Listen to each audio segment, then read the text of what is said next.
Hello students, welcome to RG NEET Pathshala. Specifically structural organisation animals के अंदर अपने proceed करने वाले हैं, जिसका पूरा कंप्लीट डिटेल्ड रिवीजन अपने करने वाले हैं इस लेक्चर के अंदर।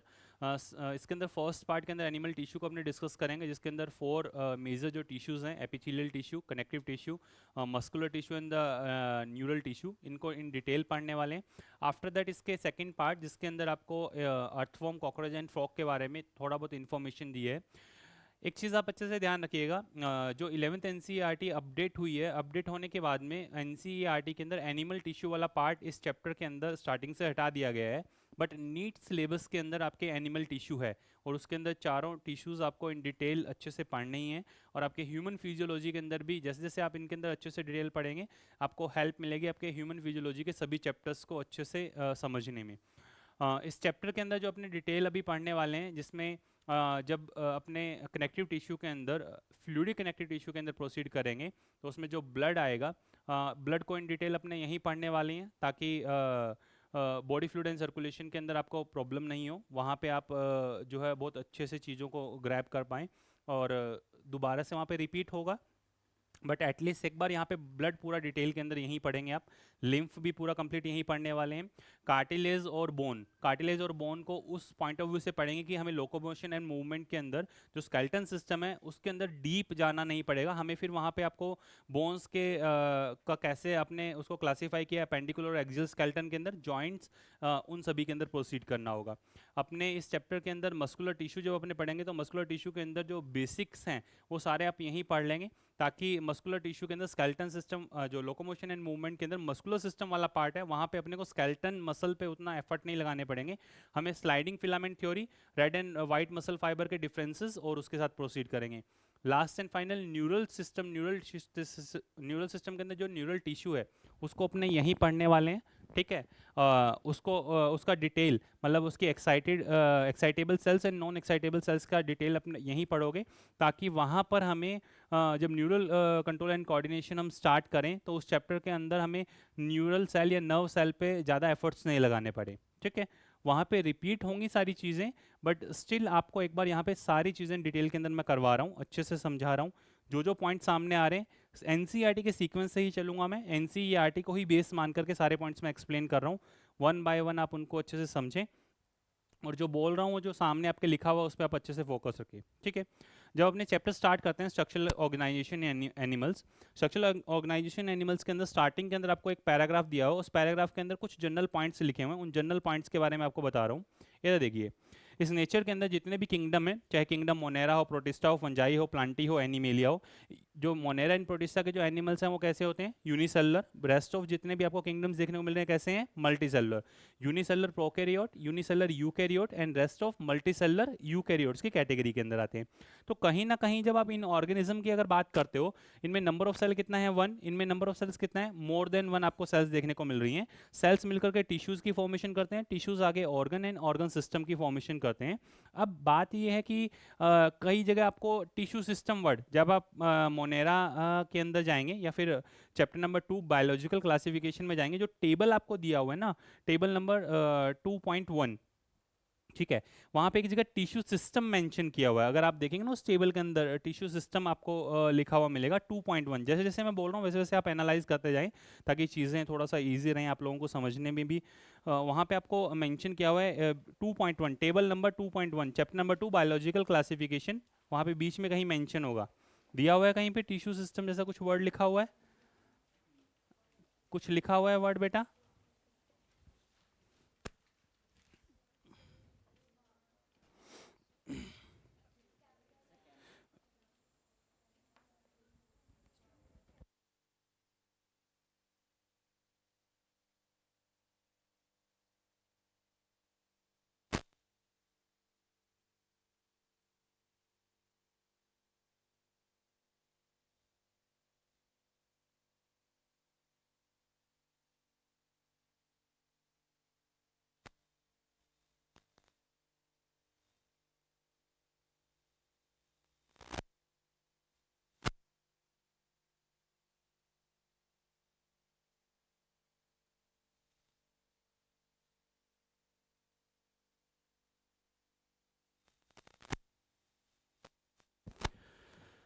नेक्स्ट देखें आप, एटम, एटम से मॉलिक्यूल, मॉलिक्यूल से किसकी फॉर्मेशन होती है, टिश्यू की फॉर्मेशन होती है, सेल की फॉर्मेशन होती है, सेल से टिश्यू, टिश्यू से ऑर्गन एंड ऑर्गन से ऑर्गन सिस्टम। ठीक है,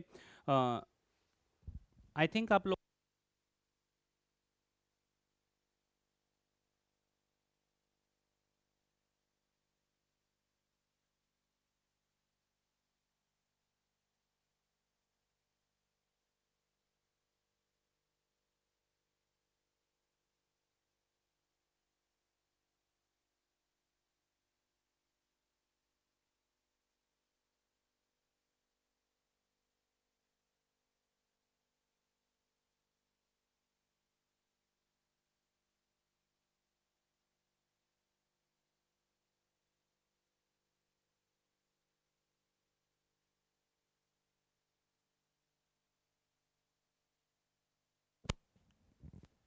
सुने आप।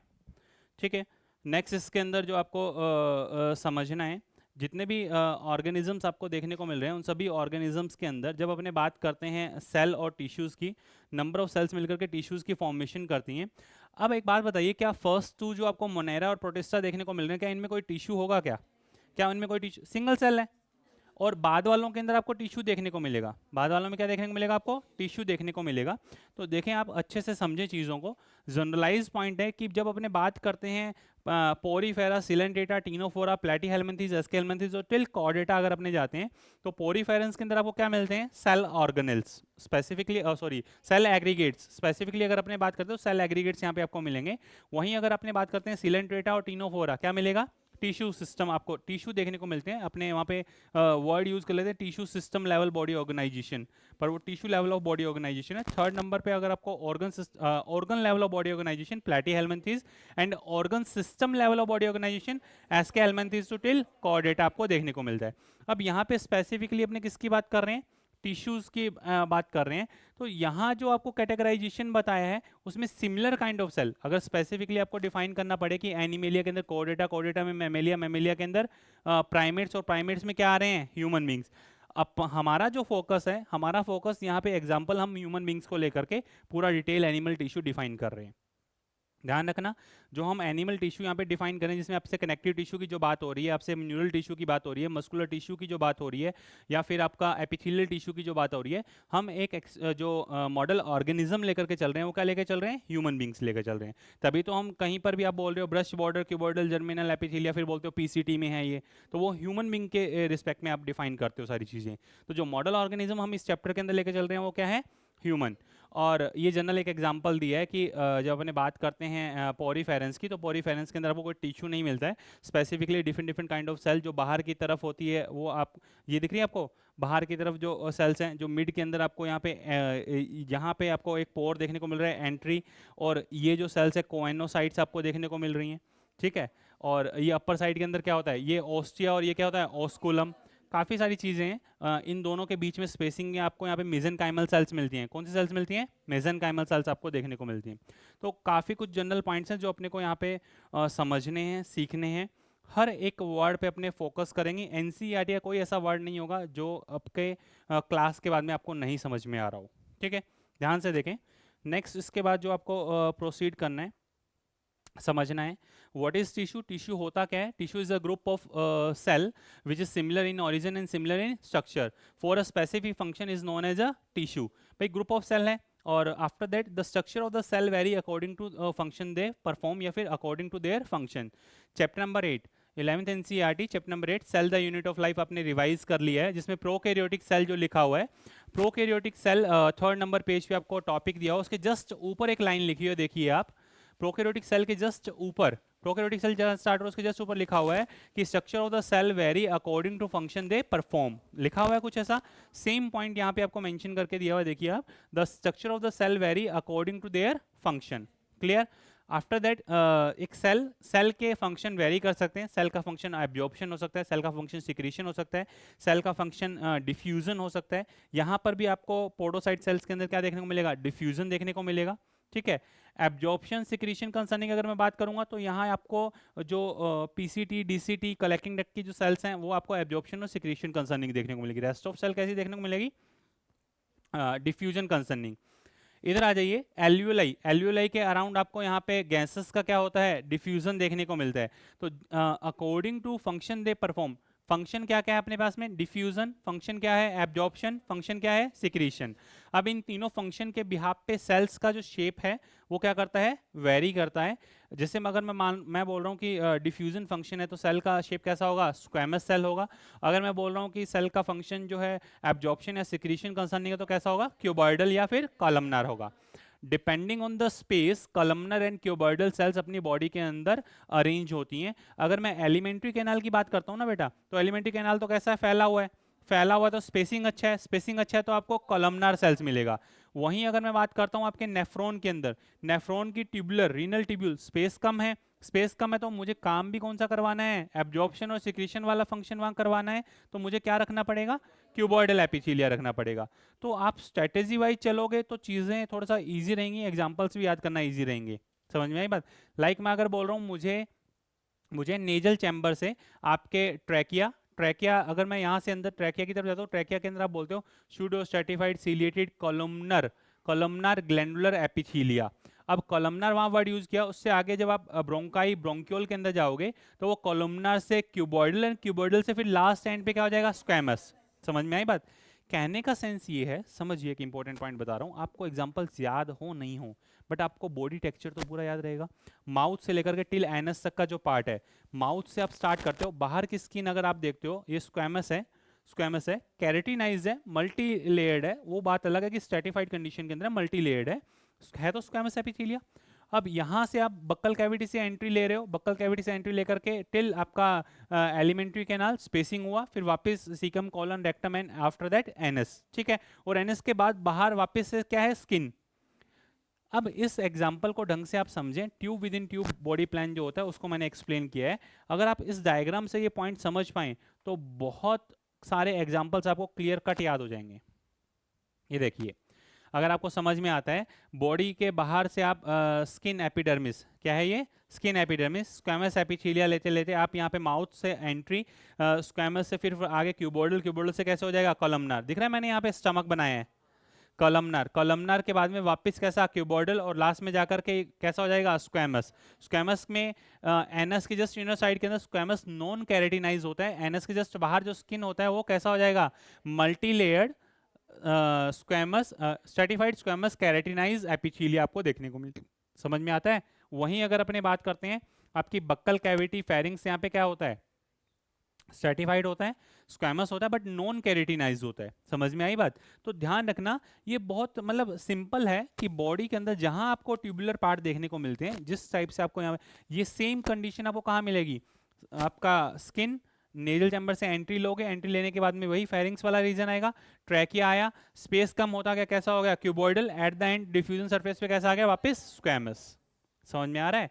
तो ध्यान रखना, हम एग्जाम्पल्स को अगर रटने की कोशिश करेंगे चीज़ों को तो हम लंबे समय तक चीज़ों को याद नहीं रख पाएंगे। अब आपके पास में लिखा हुआ आ जाता है कि ब्रोंक्यूल के अंदर आप बताओ कैसा होगा, या फिर आपके पास लिखा हुआ आ जाता है कि एल्वियोलर सरफेस पे कैसा होगा।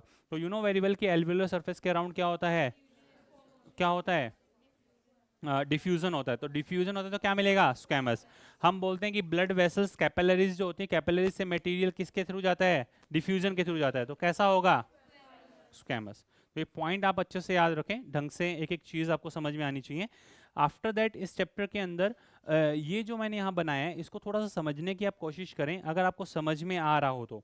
अगर आपको ये चीज़ समझ में आती है तो देखिए, ये पॉइंट जो मैंने यहाँ पे एक्सप्लेन करने की कोशिश की, ये क्या है, ये इसका एक्टोडर्म है, ये क्या है, इसका एक्टोडर्म को रिप्रेजेंट कर रहे हैं।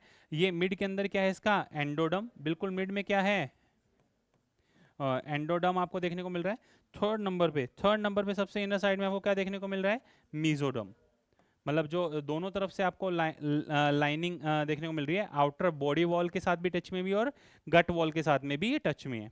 ये तो समझ में आता है ना, ये समझ में आता है आप लोगों को, ठीक है। तो ध्यान से देखें पॉइंट, जो जनरल पॉइंट्स आपको बताए हैं कि tube with in tube body plan में मैंने पूरे हर जगह इस रिंग को, दिख रहा है आपको, इस रिंग को मैंने इसके अंदर रखा। और अगर आप ढंग से देख पाए ना, बीच में मैंने ना ह्यूमन बींग के अंदर ये इसका स्कल टाइप से बनाया। फिर अगर ये आप देखें तो ये क्या बना रहा हूँ, स्टमक, स्टमक के बाद में पूरा alimentary canal, caecum colon and rectum, दिख रहा है आपको, जो मिडल ट्यूब है, जो ये मिडल ट्यूब है, ये इस मिडल ट्यूब को मैंने पूरा कंप्लीट, क्योंकि ये एंडोडर्मल ओरिजिन का होता है, ये बताने के पीछे रीजन ये है कि आपको यहाँ पे खोखला स्पेस मिल रहा है, दिख रहा है आपको, बीच में क्या मिल रहा है, स्पेस मिल रहा है। इस स्पेसिंग के अंदर क्या होते हैं, विसरल ऑर्गन्स होते हैं। इस स्पेसिंग में क्या होते हैं, विसरल ऑर्गन्स होते हैं। अब आपको कि सर इतना ये पॉइंट बताने के पीछे रीजन क्या है, ये पॉइंट्स हमें आप बता रहे हो, इसके पीछे रीजन क्या है।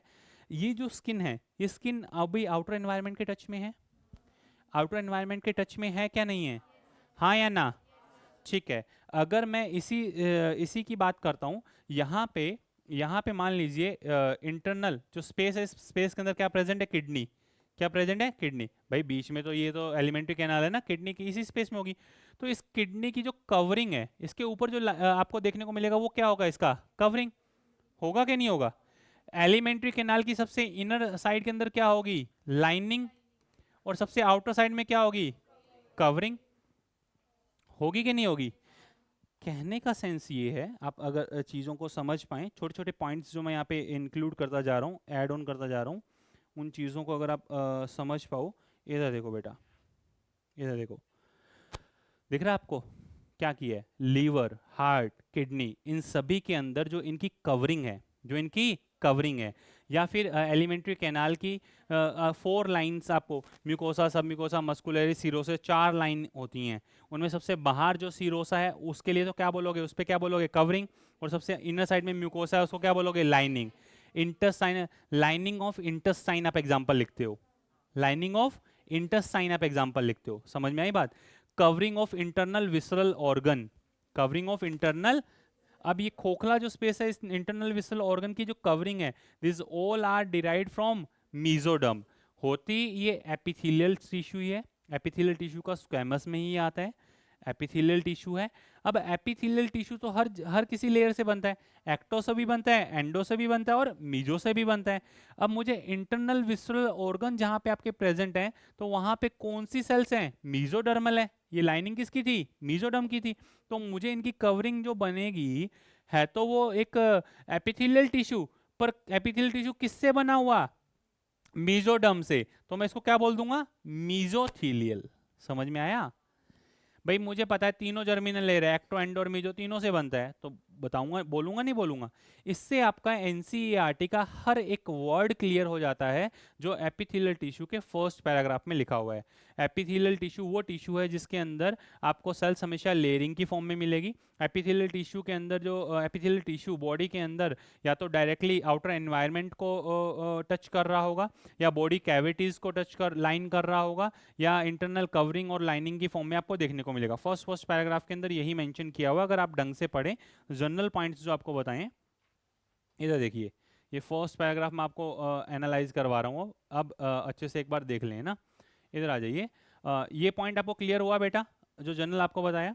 एनिमल टिश्यू की अगर बात की जाए तो एनिमल टिश्यू के अंदर structure of the cells vary according to their function, therefore the tissues are different and broadly classified into 4 major category, epithelial, connective, muscular and neural. ठीक है।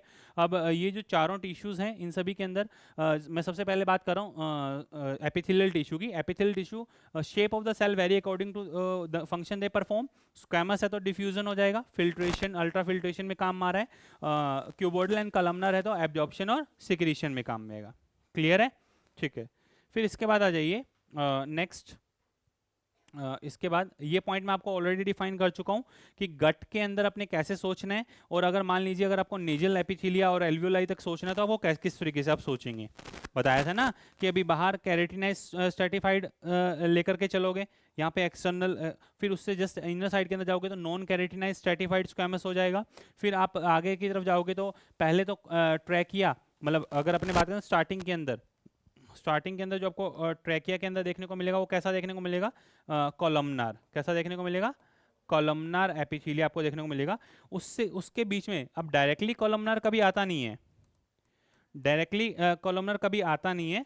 पहले आपको क्या मिलेगा, पहले क्या मिलेगा, क्यूबॉइडल, क्यूबॉइडल से किस में कन्वर्ट होगा, कॉलमनार, कॉलमनार से फिर वापस आगे जाकर के किस में कन्वर्ट होगा, क्यूबॉइडल। पहले किस में कन्वर्ट होगा, क्यूबॉइडल, क्यूबॉइडल के अंदर कन्वर्ट होगा। आफ्टर दैट लास्ट में जाकर के फिर से क्या आ जाएगा, स्क्वैमस। समझ पा रहे हो जो मैं बोलना चाह रहा हूँ, जो पॉइंट अगर आप सीखो तो समझ में आ रहा होगा कि स्क्वैमस से स्क्वैमस तक स्क्वैमस से,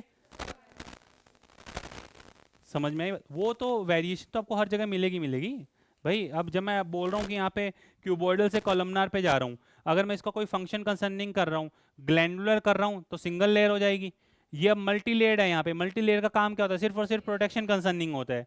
और जैसे जैसे मैं आगे की तरफ इसको एंट्री लेकर के जाऊंगा तो म्यूकस सिक्रीशन होता है। समझ में आई बात? फंक्शन कंसर्निंग होगी तो आपको चेंजेस देखने को मिलेंगे, फंक्शन कंसर्निंग नहीं होगी तो आपको मतलब मल्टी लेयर कंडीशन में देखने को मिलेगा। वो तो मैंने तो सिंपल सेल का नाम लिखा है, वो तो होती है ना, सिलिएटेड है, ग्लैंडुलर है, कॉलमनार है, शेप तो वो सब डिटेल जब अपने जाएंगे तो उस समय उसको अपने स्टडी करेंगे। क्लियर? अब इतना सब कुछ बताने के बाद आपको समझ में आ जाना चाहिए what is epithelial tissue. AP का मतलब होता है अपॉन, थीलिया का मतलब क्या होता है? Grow on a surface, first originate in the embryonic stage. Embryonic stage के अंदर फर्स्टली ये ओरिजिनेट होते हैं, ओरिजिनेट फ्रॉम एक्टोडर्म, एंडोडर्म और मीजोडर्म। अगर एक्टोडर्म से होते हैं तो उसको आप एपिथेलियल वर्ड यूज करते हो, मीजोडर्म से मीजोथीलियल और एंडोडर्म से एंडोथीलियल। हाई रीजनरेटिव पावर इसके अंदर होती है, कट लगता है तो वुंड हीलिंग का मैकेनिज्म है इसके अंदर। Free surfaces, body fluid and outside environment को ये फ्री सर्फेसिस पे आपको देखने को मिलेंगे। मैक्सिमम जंक्शन इसी के अंदर देखने को मिलते हैं, कवरिंग एंड लाइनिंग को ये बनाते हैं। इसी फर्स्ट पैराग्राफ के अंदर आपको यही सब कुछ मेंशन कर करके दिया हुआ है। फ्री सर्फेसिस इधर द बॉडी फ्लूइड और द आउटसाइड एनवायरनमेंट, कवरिंग और lining of the some part of the body. इसके अंदर तीन है, सिंपल है, मतलब मेजरली दो हैं, simple and compound. Simple on the basis of shape और on the basis of shape आप इनके अंदर आगे फर्दर वेरिएशन बताते हो कितने टाइप के हैं, ये तीन तरीके के होते हैं। कंपाउंड के अंदर भी आप मल्टी लेयर्ड कंडीशन है तीनों के अंदर ही। अगर मैं बात करता हूँ सिंपल और कंपाउंड, तो सिंपल एक सिंगल लेयर होता है और कंपाउंड जो होता है वो कैसा होता है? मल्टी लेयर्ड कंडीशन वाला होता है। ठीक है, अब आ जाइए इसके अंदर ये यहाँ पे ये लिखा हुआ है कि डिफ्यूजन, आपको चैप्टर नंबर 16, 17, 18 और 19 चार ऐसे चैप्टर हैं जिनमें डिफ्यूजन कंसर्निंग फंक्शन देखने को मिलते हैं। चैप्टर नंबर 16 पहले था डाइजेशन एंड एब्जॉर्प्शन के अंदर डिफ्यूजन जनरल देखने को मिल रहा था। 17 नंबर के अंदर breathing and exchange of gases जो पहले था उसके अंदर आपको मतलब breathing and exchange of gases के अंदर गैसेस का डिफ्यूजन। 18 नंबर के अंदर आपको जो बॉडी फ्लूइड एंड सर्कुलेशन है वहाँ पे आपको डिफ्यूजन जनरल, अगर अपने देखें कि लिम्फ और सॉरी ब्लड जो है, ब्लड से ब्लड कैपिलरी से जब निकल करके जाता है तो डिफ्यूजन के थ्रू सारे एक्सचेंजेस आपको देखने को मिलते हैं। 90 नंबर चैप्टर के अंदर excretory product and there elimination, nephron के अंदर डिफ्यूजन फिनोमेना आपको देखने को मिलता है। Clear? After that absorption and secretion की अगर बात की जाए तो एब्जॉर्प्शन एंड सिक्रीशन वही चैप्टर नंबर 16, 17, 18, 19 के अंदर एब्जॉर्प्शन एंड सिक्रीशन कंसर्निंग, क्योंकि इन्हीं चारों चैप्टर के अंदर आपको क्यूबॉइडल, कॉलमनार ये सब देखने को मिल रहा है। 20 नंबर चैप्टर के अंदर स्केलेटन एंड मस्कुलर आ गया था ओल्ड एनसीईआरटी के अकॉर्डिंग। 21 के अंदर न्यूरल है और 22 के अंदर क्या है? एंडोक्राइनल टिश्यू है। एंडोक्राइनल के अंदर तो हर तरीके के होंगे क्योंकि सिक्रीशन कंसर्निंग वर्क है तो क्यूबॉइडल होगा या फिर कॉलमनार होगा। क्लियर? फिर उसके बाद नेक्स्ट आ जाइए, on the basis of shape there is a three different kind of tissues. First is a squamous epithelia, second is a cuboidal and third one is a columnar epithelia. First को आप अच्छे से analyse कर लें, structure आप अच्छे से देखें, फ्लैट इरेगुलर शेप होती है जिनके जो कॉर्नर्स होते हैं वो जो आपको इरेगुलर शेप इनको देखने को मिलती है। सेकंड नंबर पे क्यूबॉइडल जिसके अंदर क्यूब लाइक स्ट्रक्चर आपको देखने को मिल रही है। क्यूबॉइडल एपिथेलिया के अंदर कैसी स्ट्रक्चर है? क्यूब लाइक स्ट्रक्चर आपको देखने को मिलती है और इनका मेजर इनके अंदर जो न्यूक्लियस होता है वो मिड के अंदर आपको देखने को मिलेगा और एक बेसमेंट मेम्ब्रेन पे प्रेजेंट होती हैं। सेम आपको सिंगल लेयरिंग फॉर्म में कॉलमनर एपिथेलिया देखने को मिल रहा है जिनके अंदर लॉन्ग सिलेंड्रिकल सेल्स हैं जिनके अंदर न्यूक्लियस जो होता है at the base of the cell आपको देखने को मिलता है। फ्री एंड पे सीलिया और माइक्रोविलाई प्रेजेंट हो सकते हैं। ठीक है, ये जनरल पॉइंट आपको बताए। After that on the basis of presence of the एक जनरल सेल बनाया है मैंने, एपिथेलियल सेल। एपिथेलियल एक सिंगल सेल पे उस पे माइक्रोविलाई भी हो सकते हैं, इनको भूल जाओ। सिंगल सेल पे आपको सीरियोसीलिया देखने को मिल सकते हैं, सिंगल सेल पे आपको सीलिया देखने को मिल सकते हैं। अगर मान लीजिए एपिथेलियल सेल जिसमें माइक्रोविलाई हैं तो वो क्यूबॉइडल वाला हो सकता है या फिर कॉलमनार वाला हो सकता है। समझ में आई बात? अगर brush border non motile non contractile होते हैं माइक्रोविलाई, सिर्फ एब्जॉर्प्शन सरफेस को बढ़ाते हैं, और पीसीटी के अंदर क्यूबॉइडल मिलेगा और इंटरसाइन में कॉलमनार मिलेगा। क्लियर? वहीं अगर मैं इनके अंदर सीलिया कंडीशन देखूं तो मोटाइल कंडीशन आ जाएगी, कॉन्ट्रेक्टाइल है। सीलिया काइनोसीलिया भी हो सकता है। सीलिएटेड क्यूबॉइडल टर्मिनल ब्रोंक्यूल आ गया, क्यूबॉइडल टर्मिनल ब्रोंक्यूल और कलेक्टिंग डक्ट के अंदर मिलेगा।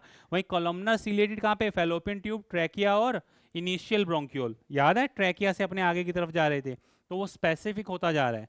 बहुत ढंग से एनसीईआरटी की एक एक चीज इसके अंदर आपको देखने को मिल रही है। ये ऐसे ही नहीं बनाए हुए हैं, समझ में आ रहा होगा। एनसीईआरटी से बाहर कुछ भी नहीं है, वो देखने में ऐसा लग रहा है पता नहीं क्या ही एक पर अगर आप ढंग से देखें तो सारे पॉइंट्स आपको एनसीईआरटी में कहीं ना कहीं दिए हुए हैं। वास्ट डिफरेंस वाला पॉइंट आपको मेंशन कर करके नहीं दिया हुआ स्टीरियोसीलिया का स्पेसिफिकली, पर स्टीरियोसीलिया ओल्ड एनसीईआरटी के अंदर जो कोक्लिया की स्ट्रक्चर, ईयर सेंसरी ऑर्गन हटाए ना, उसमें स्टीरियोसीलिया दिए हुए हैं, ठीक है, ध्यान रखना। तो जब ये दो पढ़ रहे हो तो स्टीरियोसीलिया बता दिया, non motile non contractile structure है। बेसल बॉडी इनके अंदर sorry stereocilia non motile and non contractile, basal body absent है। बेसल बॉडी एब्सेंट होने का सेंस पता है क्या है? यहाँ पर याद है सीलिया और फ्लैजिला के नीचे क्या होता है? Basal body. यहाँ पे बेसल बॉडी क्या होता है? एब्सेंट। और vas deferens epididymis internal ear के अंदर ये आपको देखने को मिलेगा। आप कहोगे सर हमें ये पढ़ना जरूरी है क्या स्टीरियोसीलिया? हमारे तो सिलेबस में ही नहीं है। ऑर्गन ऑफ कोटाई, अल्फेंसो कोटी, ह्यूमन फिजियोलॉजी के अंदर पहले पहले जो साइंटिस्ट दिए हुए हैं उनके अंदर आपको कोक्लिया वाला पार्ट दिया हुआ है, समझ में आई बात? और कोक्लिया के अंदर जो इंटरनल ईयर है उसकी जो सेल्स होती हैं उन सेल्स के अंदर स्टीरियोसीलिया प्रेजेंट होते हैं, ध्यान रख लेना। समझ में आ गई बात? तो पढ़ना आपको, कुछ भी छोड़ना नहीं है। आप ये सोचो कि हम छोड़ के चले जाएं, नहीं, जो सामने लिखा है वो सब चीज़ें आपको रिवाइज करवा रहा हूँ, वन बाय वन अच्छे से रिवाइज करें ना। टाइप्स ऑफ एपिथीलिया कैसे होते हैं? सिंपल एपिथेलियल टिश्यू होता है, स्पेशलाइज होता है, और कंपाउंड एपिथेलियल टिश्यू आपको देखने को मिलता है, ठीक है। सिंपल एपिथेलियल टिश्यू के अंदर simple squamous, simple cuboidal, simple columnar, ठीक है बेटा। और इधर स्पेशलाइज के अंदर न्यूरोसेंसरी हो सकता है, पिगमेंटेड हो सकता है, स्यूडोस्ट्रेटिफाइड, सीलिएटेड, ग्लैंडुलर एपिथेलिया आपको देखने को मिल सकता है।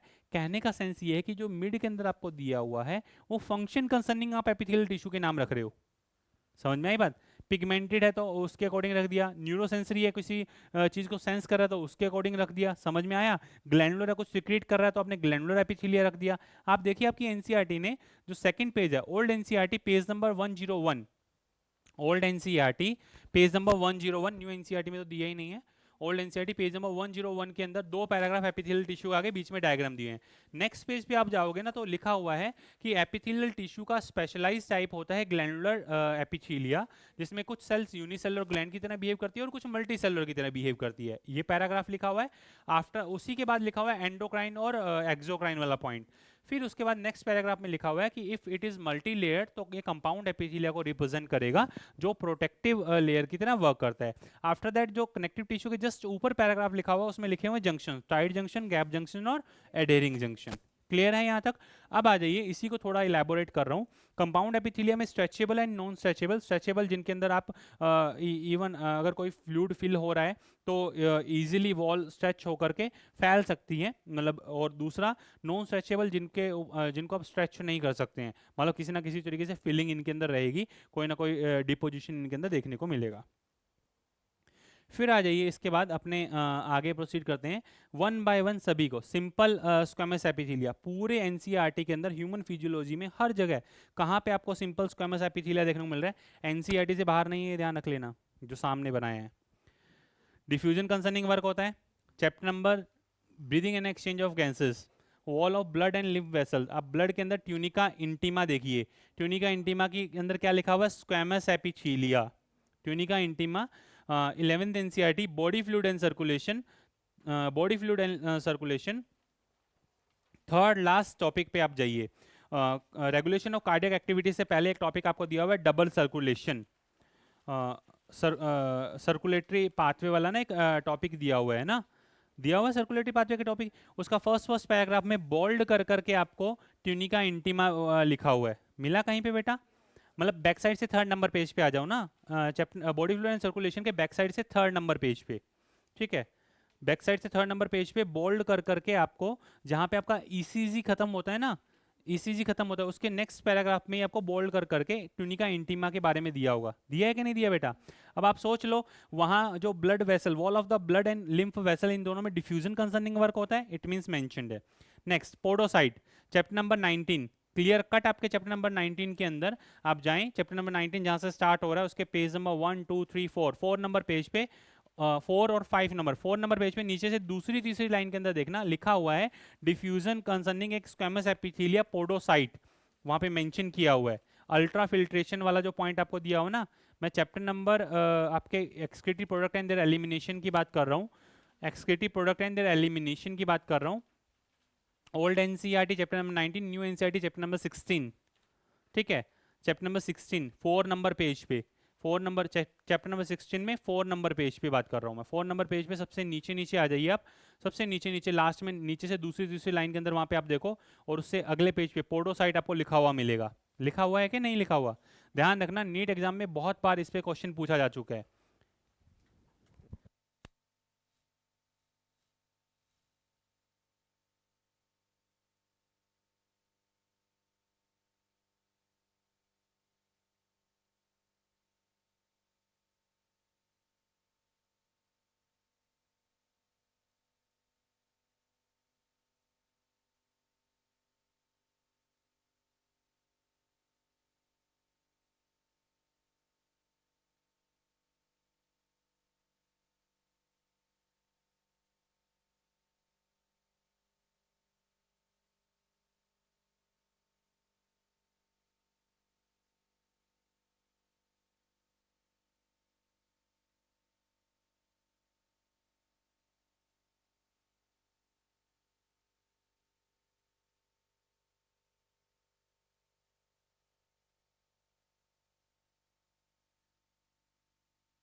अब आ जाइए इसके बाद loop of Henle. Loop of Henle के अंदर डिफ्यूजन कंसर्निंग वर्क होता है। क्या होता है? डिफ्यूजन कंसर्निंग वर्क होता है। एल्यूलर सरफेस ये पूरा बना करके बता दिया। यहाँ पे आपको दिख रहा है पोडोसाइट के बारे में, पीसीटी ये दिख रहा है आपको, पोडोसाइट ये जो यहाँ का हिस्सा है स्क्वेमस सेल, ये पोडोसाइट ही बनाया है। और यहाँ पे पीसीटी में क्या होगा? पीसीटी में cuboidal epithelia with brush bordered condition. ये वाला एरिया कैसा होगा? Squamous epithelia. डीसीटी में आपको क्या मिलेगा? Cuboidal epithelia. यहाँ पे क्या मिलेगा? क्यूबोइडल एपिथेलिया विद सीलिया देखने को मिलता है। क्लियर?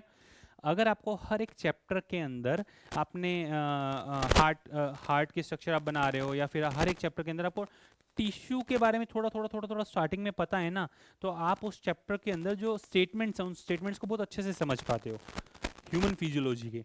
ठीक है?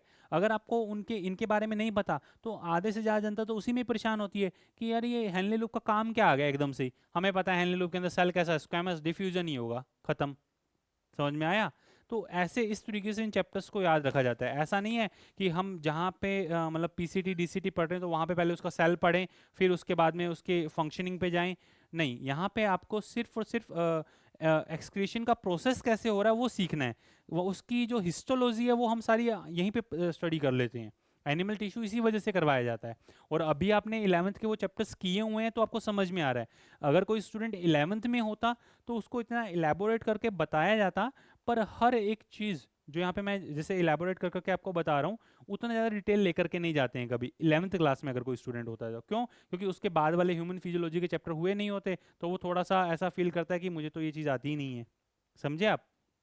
नेक्स्ट, ये सिंपल का था। नेक्स्ट आ जाइए अब सिंपल के बाद में सिंपल क्यूबॉइडल। सिंपल क्यूबॉइडल में नॉर्मल, माइक्रोविलाई और सीलिएटेड, क्यूबॉइडल में तीनों।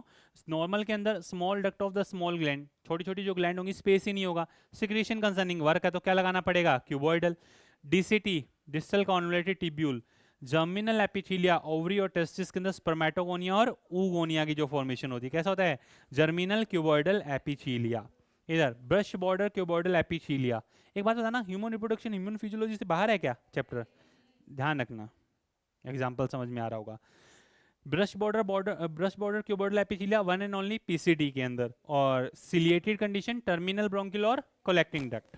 क्लियर? और भी आप एग्जांपल लिख सकते हो, मैंने क्यूबॉइडल के एग्जांपल बताए, कॉलमनार नहीं बताया यहाँ पे। नेक्स्ट आ जाइए सिंपल कॉलमनर के बारे में अगर बात करें, normal glands of GI tract. GI tract के अंदर आपको ये देखने को मिलेगा। सेकंड नंबर स्मॉल इंटेस्टाइन के अंदर ये आपको देखने को मिलेगा, जहाँ पे क्या होंगे? माइक्रोविलाई, एब्जॉर्प्शन कंसर्निंग और सिक्रीशन कंसर्निंग। फिर अगर सीलिएटेड कंडीशन है, सीलिया प्रेजेंट है तो pseudo stratified columnar glandular columnar ciliated glandular epithelia in trachea. Initial bronchioles के अंदर ये आपको देखने को मिलता है। क्लियर है? इनिशियल ब्रोंक्यूल के अंदर आपको ट्रैकिया, इनिशियल ब्रोंक्यूल के अंदर आपको देखने को मिलेगा। बट वैसे अगर मैं बात करता हूँ ependymal sales, brain ventricles, brain ventricles जानते हो आप? ब्रेन के अंदर जो वेंट्रिकल्स होते हैं, जानते हैं 1 2 3 एंड 4 चार वेंट्रिकल होते हैं, ठीक है। वो चारों वेंट्रिकल के अंदर सेरिब्रोस्पाइनल फ्लूइड रहता है, तो उसको फ्लो करवाने के लिए एपेंडाइमल सेल्स होती हैं जिनके अंदर वो कॉलमनर शेप की होती है और उसमें सीलिया आपको देखने को मिलेगा। अब स्टीरियोसीलिया ऐसे होते हैं कि ये पता क्या ऐसे लगे हुए होते हैं, पानी आया, मान लो कोई भी फ्लूइड है, पानी आया, वो इनसे टकरा करके ना अपने आप अपना फ्लो तेज करता है। अगर किसी कोई पानी फ्लो होकर के आ रहा है और हम बीच में इंटरप्शन रखेंगे तो वो टकरा करके तेज होगा या धीरे होगा? तेज होगा। अरे भाई, अगर मान लो मैंने यहाँ पे ऐसा लगाया और पानी का फ्लो है, पानी रुका हुआ है, पानी का फ्लो है तो टकरा करके वो क्या जाएगा, इससे स्पीड होगा, एक वेव बन जाएगी ना उसमें, उसको और ज्यादा स्पीड मिलेगी। और ये पूरे थ्रू आउट, जैसे अपने बोलते हैं ना वास्ट डिफरेंस के अंदर मेल गैमेट्स और एपिडिडाइमिस के अंदर मेल गैमेट्स का जो मूवमेंट आपको देखने को मिल रहा है। फिर उसके बाद में क्या है, इंटरनल ईयर, वेवी नेचर होते हैं इंटरनल ईयर के अंदर भी, ये ऐसे लगे हुए होते हैं। और ये टेक्टोरियल मेम्ब्रेन, ये ऊपर से टकराएगा, टकराते ही पीछे एक वेव जनरेट होता है, ठीक है। आपको सर इंटरनल ईयर के अंदर कहाँ है, हम नहीं सोच पा रहे हैं, इंटरनल ईयर के अंदर नहीं सोच पा रहे हो तो भाई सोच लो, ये देख लो, दिखा देता हूँ मैं आपको।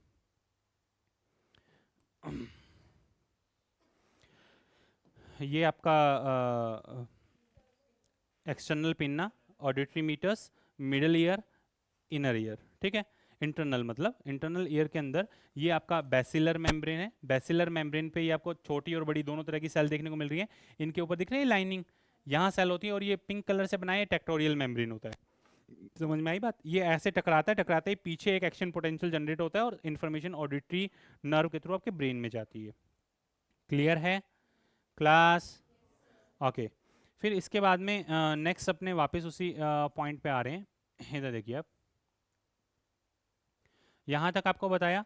उसके बाद में अब आ जाइए कंपाउंड एपिथेलिया। कंपाउंड एपिथेलिया के अंदर stretchable and non stretchable, stretchable के अंदर transition epithelia, urothelium, urethral passage तक आपको देखने को मिल जाएगा। यूरेटर के अंदर प्रेजेंट होता है, यूरिनरी ब्लैडर में प्रेजेंट होता है, ठीक है। इनिशियल यूरिथ्रल जो पैसेज होता है वहाँ पे आपको देखने को मिल जाएगा।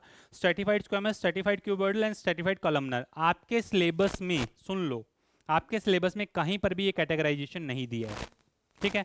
आपके सिलेबस में तो लिखा है compound epithelia which is more concerning to the protection from the mechanical and the chemical damage rather than any functional apart, ठीक है, फंक्शनल एक्टिविटी, ये पॉइंट लिखा हुआ है। और ध्यान रखना इसके अंदर वही कैरेटिनाइज है तो स्किन है, नॉन कैरेटिनाइज है तो बक्कल कैविटी, जो फेरिंग्स हैं, anal canal, anal canal anus से जस्ट इनर साइड का जो पोर्शन, मैंने आपको तरीका बता दिया है तो ये एग्जाम्पल रटने की जरूरत नहीं है। स्किन कैरेटिनाइज कैरेटिनाइज होते होते कैसा हो जाएगा, नॉन कैरेटिनाइज। सेम एनस से अगर बाहर की तरफ कैरेटिनाइज है तो इनर साइड में लाइनिंग कैसी होगी, नॉन कैरेटिनाइज। मतलब एग्जाम्पल आप रटो नहीं, इस वजह से वो डायग्राम दिखाया था। समझ में आई बात? ये एग्जाम्पल आप समझ में आ रहे होंगे कैसे लिखे हुए हैं। नेक्स्ट, स्ट्रेटिफाइड क्यूबॉइडल में लार्ज डक्ट, अब stratified cuboidal, large duct of glands, salivary glands duct, duct of the pancreatic gland, duct, इनकी जो डक्ट्स हैं उन डक्ट के अंदर आपको ये सेल्स देखने को मिलेंगी। कहाँ पर, स्ट्रेटिफाइड क्यूबॉइडल। क्या इनका सिक्रीशन कंसर्निंग फंक्शन होता है क्या? अरे भाई स्ट्रेटिफाइड है ना, स्ट्रेटिफाइड का काम ही क्या है, प्रोटेक्शन। तो पहले एल्वियोलाई के अंदर जहां पे ये सिक्रीशन कंसर्निंग वर्क करेगी, फिर उसके बाद जब ट्यूब बनाएगी तो इंटरनल लाइनिंग वही मिलेगी और बाहर कैसी हो जाएगी, स्ट्रेटिफाइड, क्योंकि उसको टारगेट टिश्यू तक लेकर के जाना है। ना तो एब्जॉर्प्शन, ना सिक्रीशन, ना ही डिफ्यूजन, तीनों ही काम नहीं होंगे, सिर्फ एक पाइपलाइन की तरह बिहेव करेगी। समझ में आई बात? फिर आ जाइए स्ट्रेटिफाइड कॉलमनर, एपिग्लोटिस के अंदर होता है, कंजक्टिव टिश्यू के अंदर प्रेजेंट होता है, नहीं याद रखना आप लोगों को, ठीक है। अब आ जाइए उसके बाद फिर अपने प्रोसीड करते हैं स्पेशलाइज एपिथेलिया के अंदर, यूनिसेलुलर ग्लैंड और मल्टीसेलुलर ग्लैंड। यूनिसेलुलर के अंदर आपका गॉबलेट सेल हो सकती हैं, पेनिस सेल्स हो सकती हैं, ये म्यूकस सिक्रीट करती है, लाइसोजाइम सिक्रीट करती हैं। मल्टीसेलुलर में सेलेवरी ग्लैंड्स हैं, कौन सी हैं, सेलेवरी ग्लैंड आपको देखने को मिल रही है, पेंक्रियाज है, लीवर है, एड्रिनल ग्लैंड है, थायराइड, थाइमस, ये सभी कैसे हैं, मल्टी सेलुलर ग्लैंड्स की कैटेगरी के अंदर आती हैं। और इन अब अरे भाई कोई सा भी आप एंडोक्राइनल ग्लैंड लगा लो, सेल तो एपिथेलियल टिश्यू ही मिलेगा ना। सिक्रीशन और एब्जॉर्प्शन कंसर्निंग काम कौन करता है, या तो क्यूबॉइडल या फिर कॉलमनार। आप थायराइड देख लो, आप पैराथायराइड देख लो, आप हाइपोथैलेमस में तो न्यूरो सेल्स होती हैं, नर्व सेल्स होती हैं, बात अलग है। बट बाकी जितनी भी सेल्स आपको इंटरनल बॉडी के अंदर देखने को मिल रही हैं, सभी के अंदर क्या मिलेगा, तो क्यूबॉइडल या फिर कॉलमनार, और both are the part of epithelial tissue. Simple, मतलब स्ट्रेटेजी वाइज चीजों को याद रखोगे तो याद रहेगी, रटोगे तो फिर हो गया काम। आफ्टर दैट आ जाइए इसके बाद अपने प्रोसीड करते हैं on the basis of nature of their secretion. एक क्राइन जिनके अंदर ग्लैंड को कोई नुकसान नहीं होता है, मान लीजिए ये आपके बक्कल कैविटी के पास में एक ग्लैंड प्रेजेंट, बक्कल कैविटी के पास में, बक्कल कैविटी के बाहर कौन सी ग्लैंड प्रेजेंट होती है बेटा? यहाँ एक ग्लैंड प्रेजेंट होती है ना, और उससे एक पाइप आकर के सीधा आपके टंग के नीचे दिख रही है वो दो, टंग के नीचे टच करो आप, दो आपको एक्सटेंशंस देखने को मिलती है टंग के जस्ट नीचे, ठीक है, वहां से सलाइवा आ रहा है, पैरोटिड ग्लैंड होती है। पैरोटिड ग्लैंड कौन सी होती है? सलाइवा, सलाइवरी ग्लैंड, तीन तरह की होती है सलाइवरी ग्लैंड, एक सब मैंडिबुलर, तीन तरह की होती है, सब मैक्सिलरी और एक पैरोटिड। मम्प सारे जानते हो, सी सूज जाते हैं ना, बोला भी नहीं जाता, वायरल इन्फेक्शन, तो वो पैरोटिड ग्लैंड के अंदर ही होता है, ठीक है। और ये पैरोटिड ग्लैंड से आप देखो डक्ट के थ्रू मटेरियल आ रहा है, और उसमें क्या एक बार इसने सलाइवा बना करके खत्म हो गई क्या ग्लैंड? नहीं, ऐसी ग्लैंड्स जो मटेरियल बनाती है, सिक्रीट करती है, और उसको खुद को कोई नुकसान नहीं होता, एक्राइन और मीरोक्राइन। ऐसी ग्लैंड्स जैसे मेमरी ग्लैंड, एल्वियोलाई होता है, ये तो मैंने आपको बताया था।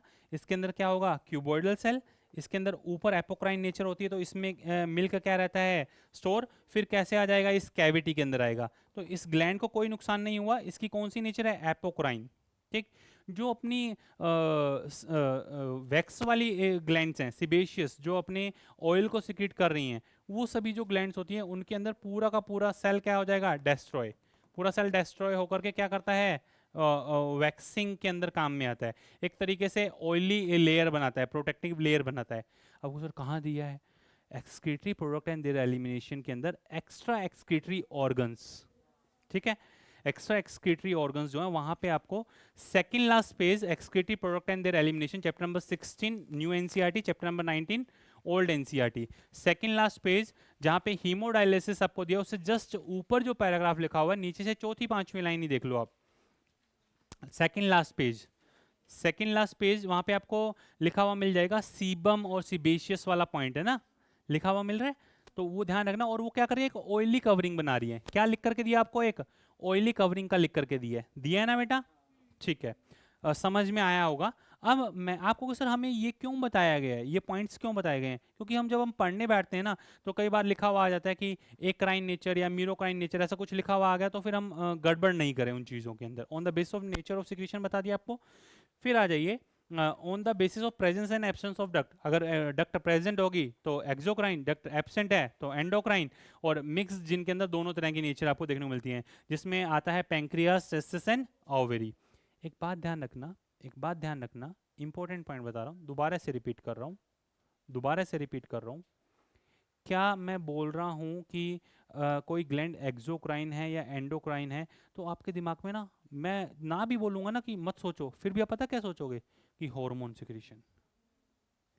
जबकि exocrine and endocrine and gland word is specified for the secretion, a cell और a tissue which secrete something, कुछ भी सिक्रीट कर रहा है, hormone, chemical, mucus, milk secretion, किसी भी तरह का कोई भी secretion, it means that kind of tissue is known as gland. उसको क्या बोलोगे? ग्लैंड बोलोगे आप।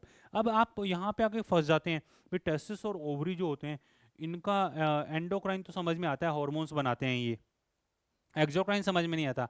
अरे भाई, आपको इसमें लिख करके दिया हुआ है एसेसरी डक्ट, एसेसरी ग्लैंड, याद है? इन दोनों के अंदर अब स्ट्रक्चर देखो तो, और टेस्टिस जो हैं उसके अंदर मेल गैमेट्स बनते हैं, तो ट्यूब के थ्रू जा रहे हैं, वो एक तरीके से सिक्रीशन ही तो है, समझ में आया? और टारगेट टिश्यू या टारगेट जो स्ट्रक्चर है, मतलब टारगेट जो ऑर्गन है, वहां तक अगर अपने उसको लेकर के जा रहे हैं तो ट्यूब के थ्रू लेकर जा रहे हैं, तो वो नेचर कौन सी है उसकी?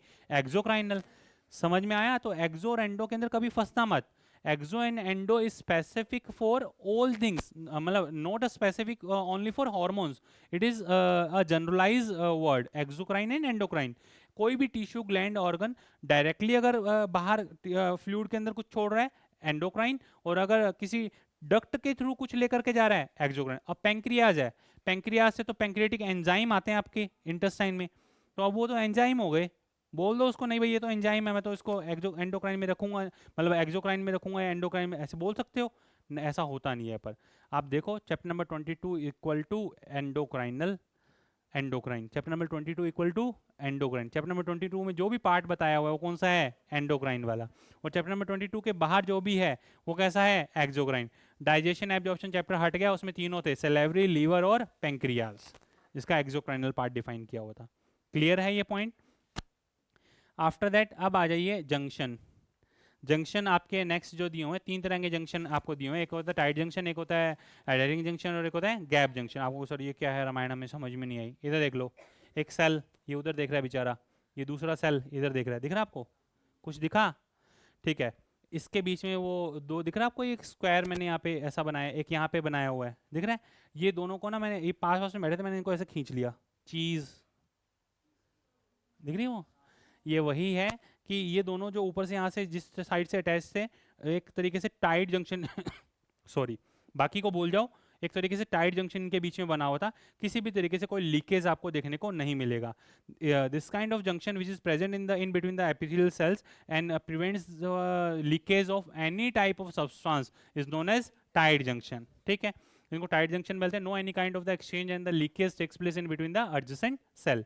सेकेंड पॉइंट जो अपने डिफाइन कर रहे हैं इसके अंदर, ये जो डिफाइन किया जा रहा है कौन सा है, ये सुनिए, ये जो यहाँ पे आपको देखने को मिल रहा है, ये पॉइंट, ये किसको डिफाइन कर रहे हैं? डेस्मोसोम। गैप जंक्शन नहीं है ये, gap junction is different from desmosome. यहाँ पे दो वर्ड एक्स्ट्रा लिखे हुए, डेस्मोसोम और हेमीडेस्मोसोम। हेमीडेस्मोसोम होगा इधर, ये रहा हेमीडेस्मोसोम। अब समझो इसको, गैप जंक्शन क्या होता है? इस रूम और साथ वाले रूम के यहाँ पे एक विंडो, यहाँ पे एक विंडो, यहाँ पे ये प्रोटीन उसकी प्लाज्मा मेम्ब्रेन पे, ये प्रोटीन इसकी प्लाज्मा मेम्ब्रेन में, घूमते घूमते एक दूसरे के आमने सामने आ गए। बीच में आपने क्या लगा दिया? डेस्मोटिब्यूल्स, टूटे फूटे फ्रेगमेंट्स आपने लगा दिए ताकि ये इधर उधर हिल नहीं पाए। इट मीन्स गैप जंक्शन बन भी सकते हैं, बिगड़ भी सकते हैं, बनते बिगड़ते रहते हैं। समझ में आई बात? टेम्परेरी है एक तरीके से, जैसे ये शर्ट का बटन, बटन के ऊपर आपको स्पेसिफिक स्पेस देखने को मिल रहा है, वहीं पे जाकर के ये क्लोज होगा। तो जब वो दोनों प्रोटीन एक दूसरे के आमने सामने आएंगे तभी एक गैप जंक्शन बनेगा।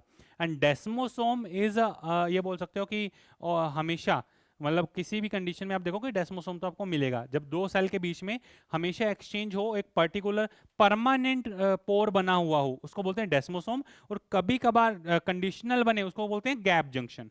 क्लियर? तो no doubt gap junction is a type, gap junction and desmosome both are same in the sense of functioning. Functioning के अंदर दोनों सेम है, पर दोनों का बनने का तरीका अलग अलग है। और ये सेल टू सेल कनेक्शन है desmosome. Cell to extra cellular matrix condition, matrix होगा दूसरे सेल से नहीं होगा तो क्या बोल दोगे? हेमीडेस्मोसोम। क्लियर?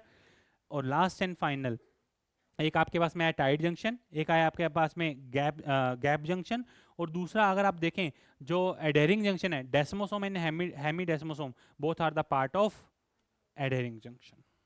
समझ में आई बात?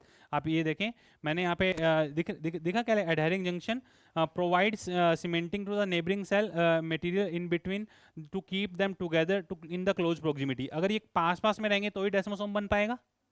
समझ में आई बात? पास पास में रहेंगे तो ही गैप जंक्शन बन पाएगा। अब डेस्मो और गैप के बनने के तरीके के अकॉर्डिंग आप उनको दोनों को क्लासीफाई कर सकते हो। एनसीईआरटी में 3 पॉइंट दिए हैं, फटाफट बोल रहा हूँ, ढंग से सुन लो। एडहेरिंग जंक्शन के अंदर दिए हुए हैं कि दोनों के बीच में सीमेंटिंग मटेरियल रहेगा ताकि दोनों सेल पास पास में रहे। सेकंड, टाइड के अंदर दिया हुआ कि किसी तरीके का लीकेज नहीं हो। और थर्ड नंबर के अंदर दिया छोटे आयन और कभी कभार बड़े आयन्स को भी कॉन्टिन्यूशन के अंदर गैप जंक्शन के थ्रू ले जाया जा सकता है। दैट्स ऑल, खत्म।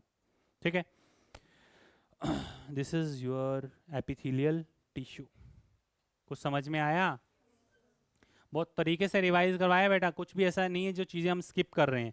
अगर जो स्टूडेंट, अब ये देखो, कभी भी जैसे मान लो ये चैप्टर जब भी स्टार्ट करते हैं ना, तो इस चैप्टर के अंदर जहाँ जहाँ आपको जो स्ट्रक्चर देखने को मिल रही है, अब मुझे डिफाइन करना है भाई ट्रैकिया है, ट्रैकिया के अंदर कौन सा टिश्यू आएगा, दिख रहा है आपको? सैलिवरी ग्लैंड ये किस तरह बिहेव करती है, फेरिंग्स के अंदर कौन सा आएगा, ईसोफेगस में कौन सी लाइनिंग है, पेंक्रियाज के अंदर क्या आता है, लार्ज इंटेस्टाइन में कौन सी लाइनिंग मिलती है, यहीं पे लिख दो ना पूरे टिश्यूज।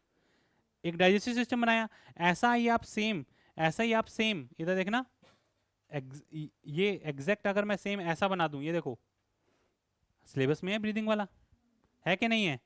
सारे टिश्यूज फिट कर दो इसमें, ये रिंग बने हुए हैं, कार्टिलेज के बने हुए हैं, एल्वियोलर सरफेस, यहाँ पे कौन सी टाइप की सेल होगी, यहाँ कौन सी सेल होगी, यहाँ कौन सी सेल होगी, यहाँ कौन सी सेल होगी, एपिग्लोटिस किसका बना होता है, सारे पॉइंट्स इसी पे लिख दें अपने।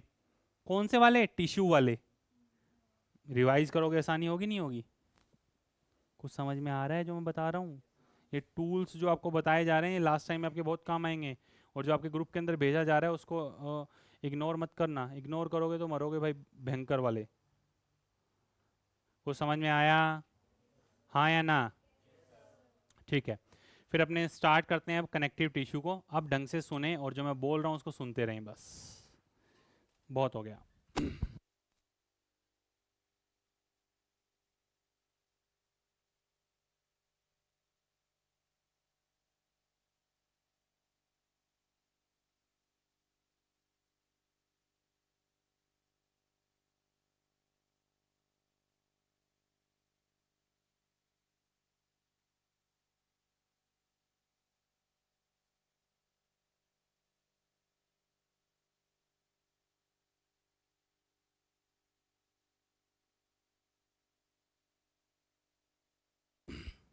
ठीक है, सुने आप।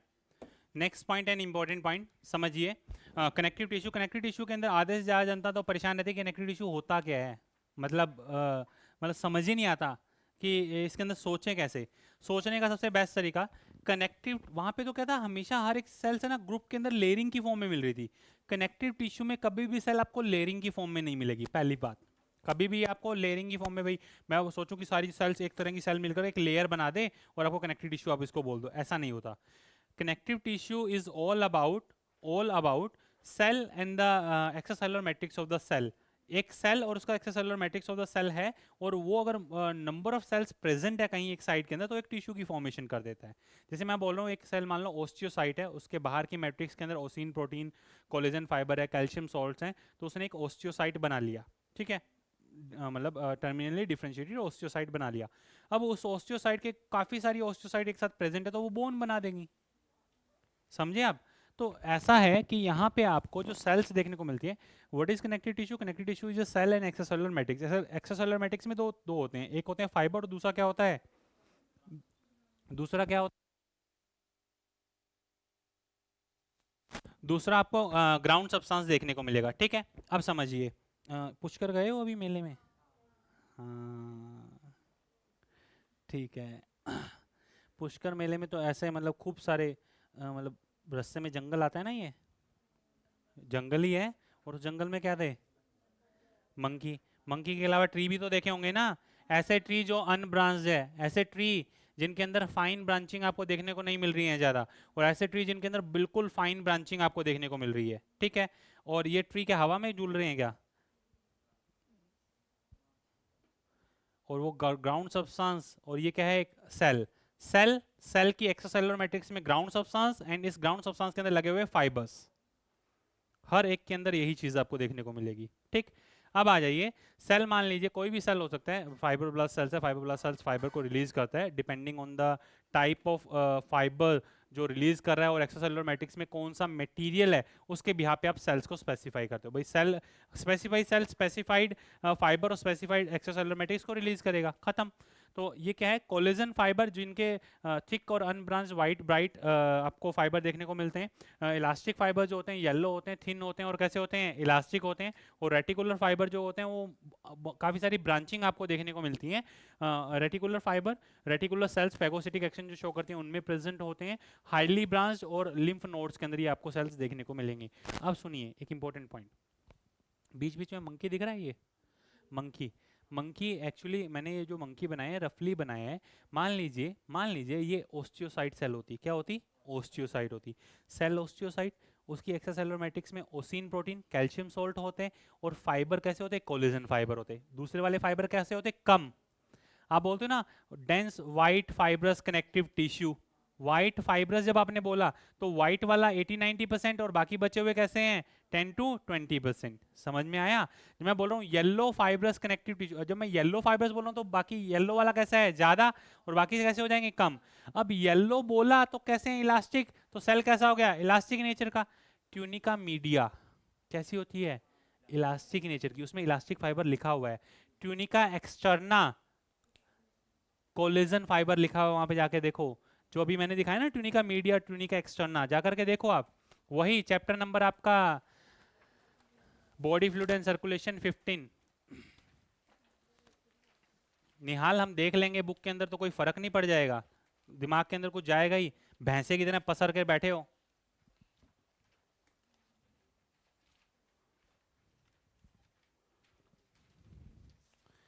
देख रहे हैं वहां पे एक्सटर्ना के अंदर क्या लिखा हुआ है? कोलेजन। और मीडिया के अंदर क्या लिखा हुआ है? इलास्टिक।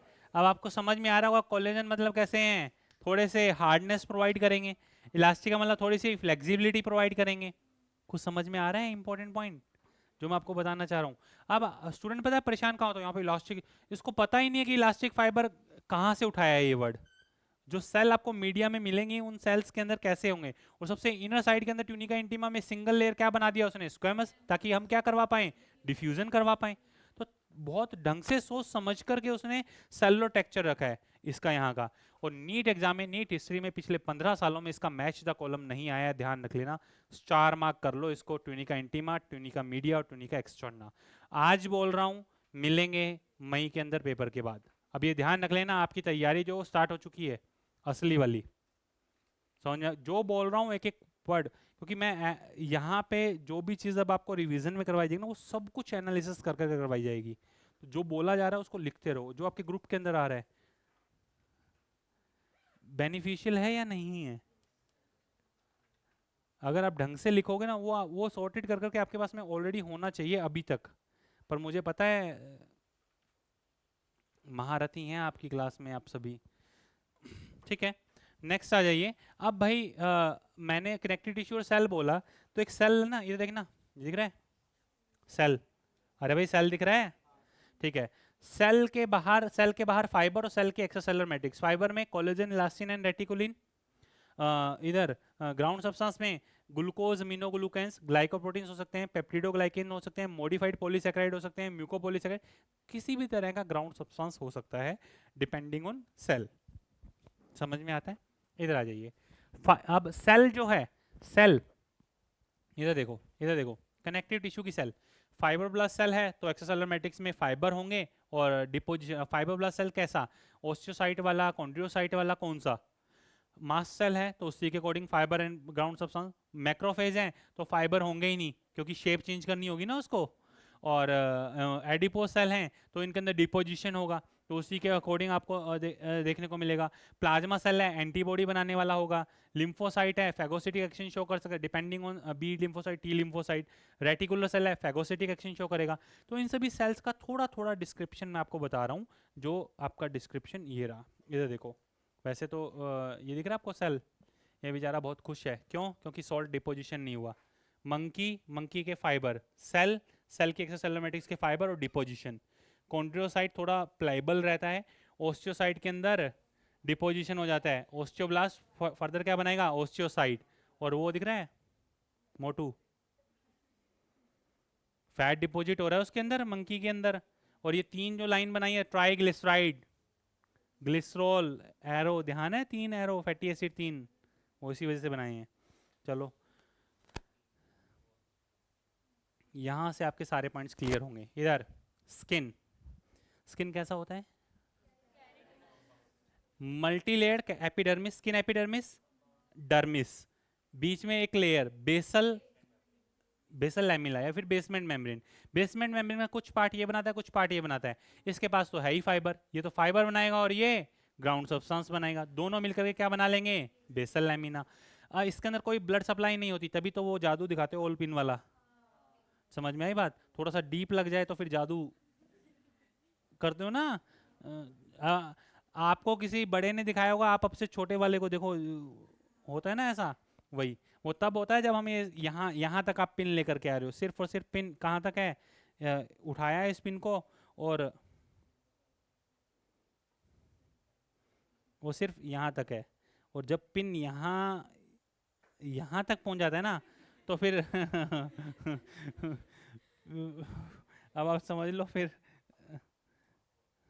सब कुछ मतलब याद आना स्टार्ट हो जाता है, दादी नानी सब याद आना स्टार्ट हो जाता है भाई। इधर सुनिए, छोड़िए सब कुछ, इंपॉर्टेंट पॉइंट बता रहा हूँ। यहाँ पे जो मैं आपको बता रहा हूँ उससे आपका कनेक्टिव टिश्यू का जो मेजर पार्ट है वो आपका खत्म हो जाएगा, ठीक है। थोड़ा सा क्विक लेके चलते हैं इसको, समझिए। स्किन, स्किन के जस्ट नीचे आपका कनेक्टिव टिश्यू वाला पार्ट है। अब डर्मिस के अंदर आपको मैंने दिख रहा है, आपको एक ब्लड कैपिलरी बनाई और उसे मतलब एक ब्लड वेसल बनाया, उसे कैपिलरीज निकाली हैं, वो कैपिलरीज डर्मिस के अंदर ब्लड सप्लाई कर रही है, दिख रहा होगा आपको। आप समझिए, अगर मैं इसके यहाँ पर मैं फाइब्रोब्लास्ट सेल्स को भर रहा हूँ, जैसे इसके नीचे just beneath to the skin लिखा हुआ है तो भी सही है, बिलो द स्किन लिखा है तो भी सही है। स्किन मैंने आपको बता दिया, पर स्किन अकेला ऐसा नहीं होता। इंटेग्यूमेटरी सिस्टम आपके सिलेबस में नहीं है, अदरवाइज स्किन के अंदर 6 लेयर होती हैं। समझ में आई बात? बीच में हेयर सेल और वो सब सारे, तो ये आपके सिलेबस में नहीं है इंटेग्यूमेटरी सिस्टम। स्किन मल्टी लेयर्ड होता है ना ये। तो आप जब अपने बोलते ना, अपने एक वर्ड यूज करते हैं dense irregular white fibrous connective tissue अपने बोलते हैं, और अपने ऑप्शन आंसर में लिखते हैं स्किन। याद है example? Dense white fibrous irregular proper connective tissue के अंदर एग्जांपल क्या लिखते हो आप? स्किन। ठीक है। अब आप जब स्किन स्किन या फिर स्किन आप जब वर्ड यूज करते हो तो उसका सेंस क्या है? क्या स्किन कनेक्टिव टिश्यू का बना हुआ है क्या? नहीं। उसका सेंस ये है कि जो लेयर है उस लेयर के नीचे जो आपको कनेक्टिव टिश्यू देखने को मिल रहा है, वहां पे फाइब्रोब्लास्ट सेल्स कौन सी वाली हैं? जो व्हाइट फाइबर्स को बना करके रखे हुए हैं। व्हाइट फाइबर आप बोलते हैं dense white fibre proper connective tissue जो आप बोल रहे हो, इसके जस्ट नीचे उसके ऊपर स्किन है, ये बोला जा रहा है। वो समझ में आई बात? तो अपने बोलते हैं ऐसा स्किन का पार्ट जिसके नीचे आपको क्या मिल रहा है? Dense irregular white proper connective tissue मिल रहा है। समझ में आई बात? ऐसा रहता है। अब हम क्या क्या करते हैं, उसका एग्जांपल स्किन, तो कंफ्यूज हो जाते हैं कनेक्टिव टिश्यू से बनती है स्किन या फिर एपिथेलियल से बनती है। होती भाई वो एपिथेलियल ही है, उसके जस्ट नीचे डर्मिस वाले एरिया के अंदर आपको कनेक्टिव टिश्यू मिलता है। क्लियर? क्लियर है?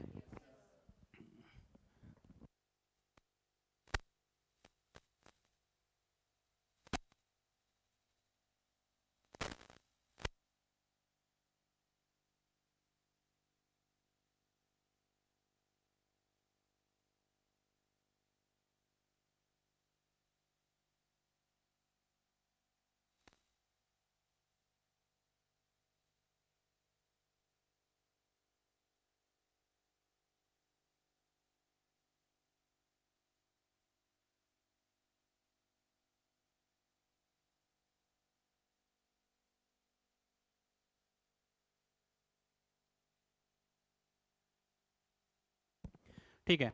अब 3 तरह की सेल आपको just beneath to the skin आप बोलते हो, एक मास्ट सेल, मैक्रोफेज, और क्या बताया आपको? फाइब्रोब्लास्ट। अब इन तीनों के अंदर अब समझिए समझिए समझिए आप, इन दोनों सेल को थोड़ा बहुत मैंने रख लिया, इन दोनों सेल को मैंने थोड़ा बहुत रख लिया। यहाँ पे मैंने ना ये फाइब्रोब्लास्ट सेल है, इस फाइब्रोब्लास्ट सेल को बोला, इस फाइब्रोब्लास्ट सेल को बोला भाई फाइबर्स रिलीज कर। इसने फाइबर रिलीज करे, खूब सारी फाइब्रोब्लास्ट सेल, और फाइबर्स बिल्कुल अरेंज है, डेंसली पैक्ड है, डेंस रेगुलर। और फाइब्रोब्लास्ट सेल्स हैं, रैंडम होंगी यहाँ पे, तो डेंस इरेगुलर बोल दोगे। और छोड़ो, फाइब्रोब्लास्ट सेल्स खूब सारे फाइबर्स बना ही नहीं रही हैं, सभी तरह की सेल्स हैं, और बिल्कुल एक नॉर्मल कंडीशन के अंदर फाइबर्स यहाँ पे आपको देखने को मिलते हैं। तो आप क्या बोलोगे? Loose connective tissue. उसके लिए क्या वर्ड यूज करते हो? लूज। अब लूज कनेक्टिव टिश्यू में दो आते हैं, एक एरियोलर और एक एडिपोज। याद रखने का तरीका, सबसे बेस्ट तरीका, इससे आसान तरीका नहीं है, सुन लो। एनसीईआरटी में कनेक्टिव टिश्यू के पहले जो दोनों डायग्राम दिए हैं वो लूज कनेक्टिव टिश्यू के हैं। एक दिया हुआ है एरियोलर का और दूसरा दिया हुआ है एडिपोज का। खत्म। बाद वाले जो इसी पेज पे दो डायग्राम दिए हुए हैं वो डेंस कनेक्टिव टिश्यू के दिए हुए हैं, एक डेंस रेगुलर और एक डेंस इरेगुलर। खत्म। उसके अगले पेज पे जो आपको डायग्राम दिए हुए हैं वो स्पेशलाइज में बोन बोन और कार्टिलेज का, और एक ब्लड सेल भी दिया होगा आई थिंक, आरबीसी डब्ल्यूबीसी, मतलब फ्लूइडिक कनेक्टिव टिश्यू और स्केलेटन कनेक्टिव टिश्यू, दोनों को ही डिफाइन कर दिया। अब आप सोचो, कनेक्टिव टिश्यू को कोई टाइप आपसे पूछ ले तो आप इधर जाने की बजाय डायग्राम को सोचो, फटाफट सोचो। पहले दोनों डायग्राम, एरियोलर और adipose. Next diagram, dense regular dense is regular. Next diagram, cartilage और बोन। नेक्स्ट डायग्राम, खत्म। यही तो पार्ट आप बताते हो प्रॉपर कनेक्टिव टिश्यू। सेकंड में आप एक बताते हो प्रॉपर कनेक्टिव टिश्यू के अंदर डेंस रेगुलर डेंस इरेगुलर और लूज वाला पॉइंट। दूसरा बताते हो स्पेशलाइज के अंदर स्केलेटन, स्पेशलाइज में स्केलेटन में बोन और कार्टिलेज, और स्पेशलाइज के अंदर जो दूसरा ब्लड वाला है, ब्लड और लिम्फ, फ्लूइडिक कनेक्टिव टिश्यू के अंदर आता है जो। क्लियर है ना? तो सोचने का तरीका अगर आप बदलोगे तो एनसीईआरटी बहुत आसान है। बिना पढ़े भी आप एनसीईआरटी के सिर्फ जो पिक्टोग्राफिक आपको चीजें देखने को मिल रही है उसके बिहाफ पे आप सारे क्वेश्चन कर जाओगे। समझ में आया कैसे वो सीक्वेंस के अंदर दिया हुआ है? अब ये जो पॉइंट है, इन्हीं पॉइंट के अंदर सेल्स को अगर आप देखोगे, ये मैंने तीनों पार्ट के अंदर डिवाइड कर दिया है, proper skeleton and fluidic, proper के अंदर लूज एंड डेंस। अब आप जानते हो लूज में क्या है, डेंस में क्या है, समझ में आता है? इधर हार्ड बोन एंड कार्टिलेज, उधर ब्लड एंड लिम्फ। क्लियर है? फिर इसके बाद में अब आ जाइए, जो सेल्स आपको बताई थी उन सेल्स में अगर फाइब्रोब्लास्ट सेल्स होंगी तो अनडिफरेंशिएटेड सेलुलर मास होता है, इरेगुलर इन शेप होती है फाइब्रोब्लास्ट सेल्स। ठीक है, fibre secretion, collagen, elastin and reticulin, depending on कौन सा फाइबर ज्यादा होगा उसका नाम चेंज हो जाएगा। अब यही सेल ओस्टियोब्लास्ट बना सकती है और यही सेल क्या बना सकती है, कॉन्ड्रियोब्लास्ट। ओस्टियोब्लास्ट में ग्राउंड सब्सटेंस फाइबर चेंज कर दो, कॉन्ड्रियोब्लास्ट में ग्राउंड सब्सटेंस और फाइबर चेंज कर दो। यही जो दोनों पॉइंट है वो आपको आपकी एनसीईआरटी में कौन से चैप्टर में लिख करके दिए हुए हैं, आपको आपकी एनसीईआरटी में लोकोमोशन एंड मूवमेंट में skeleton connective tissue, fibroblast cell soft जिसकी मैट्रिक्स होंगी कॉन्ड्रियोब्लास्ट सेल में कन्वर्ट होगी। मैट्रिक्स में fibre, chondroitin protein, sulphated chondroitin polysaccharides आपको देखने को मिलते हैं इसके अंदर, हाइलुरोनिक एसिड भी इसके अंदर आपको देखने को मिलेगा। ओस्टियोब्लास्ट के अंदर एक्स्ट्रासेलुलर मैट्रिक्स में फाइबर होते हैं, ओसीन प्रोटीन होती है, कैल्शियम के सॉल्ट्स आपको देखने को मिलते हैं। ये तो बनाएगा बोन और ये बनाएगा कार्टिलेज। ओस्टियोब्लास्ट, ओस्टियोसाइट, ओस्टियोक्लास्ट, कॉन्ड्रियोब्लास्ट, कॉन्ड्रियोसाइट और कॉन्ड्रियोक्लास्ट। समझ में आया? फाइब्रोब्लास्ट इज अ सेल जो खुद को अनडिफरेंशिएट कर करके वापस से डिफरेंशिएट हो सकती है। समझ में आई बात? तो फाइब्रोब्लास्ट सेल्स बहुत इंपॉर्टेंट सेल है। कुछ समझ में आया? This both kind of cells are derived from fibroblast. कुछ समझ में आया इंपॉर्टेंट पॉइंट? अब आ जाइए इसके बाद वापस उसी पॉइंट पे। Second number mast cell, tissue cell है, हिस्टामिन, सेरोटोनिन, हेपेरिन को रिलीज करती हैं, एंटी कोएगुलेंट होता है, वैसो कंस्ट्रिक्टर होता है और वैसो डायलेटर। सेरोटोनिन का प्रीकर्सर जानते हो क्या होता है?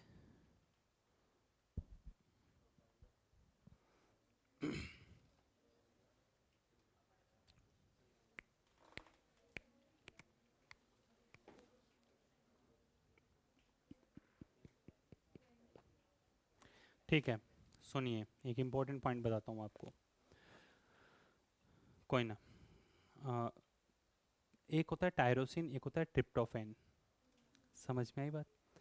ट्रिप्टोफैन से आप बनाते हो पहले सेरोटोनिन, फिर उसके बाद उससे बनाते हो मेलाटोनिन, फिर क्या बनाते हो, मेलाटोनिन। समझ में आया? मेलाटोनिन क्या है? पीनियल ग्लैंड से रिलीज होने वाला हार्मोन। समझ में आई बात?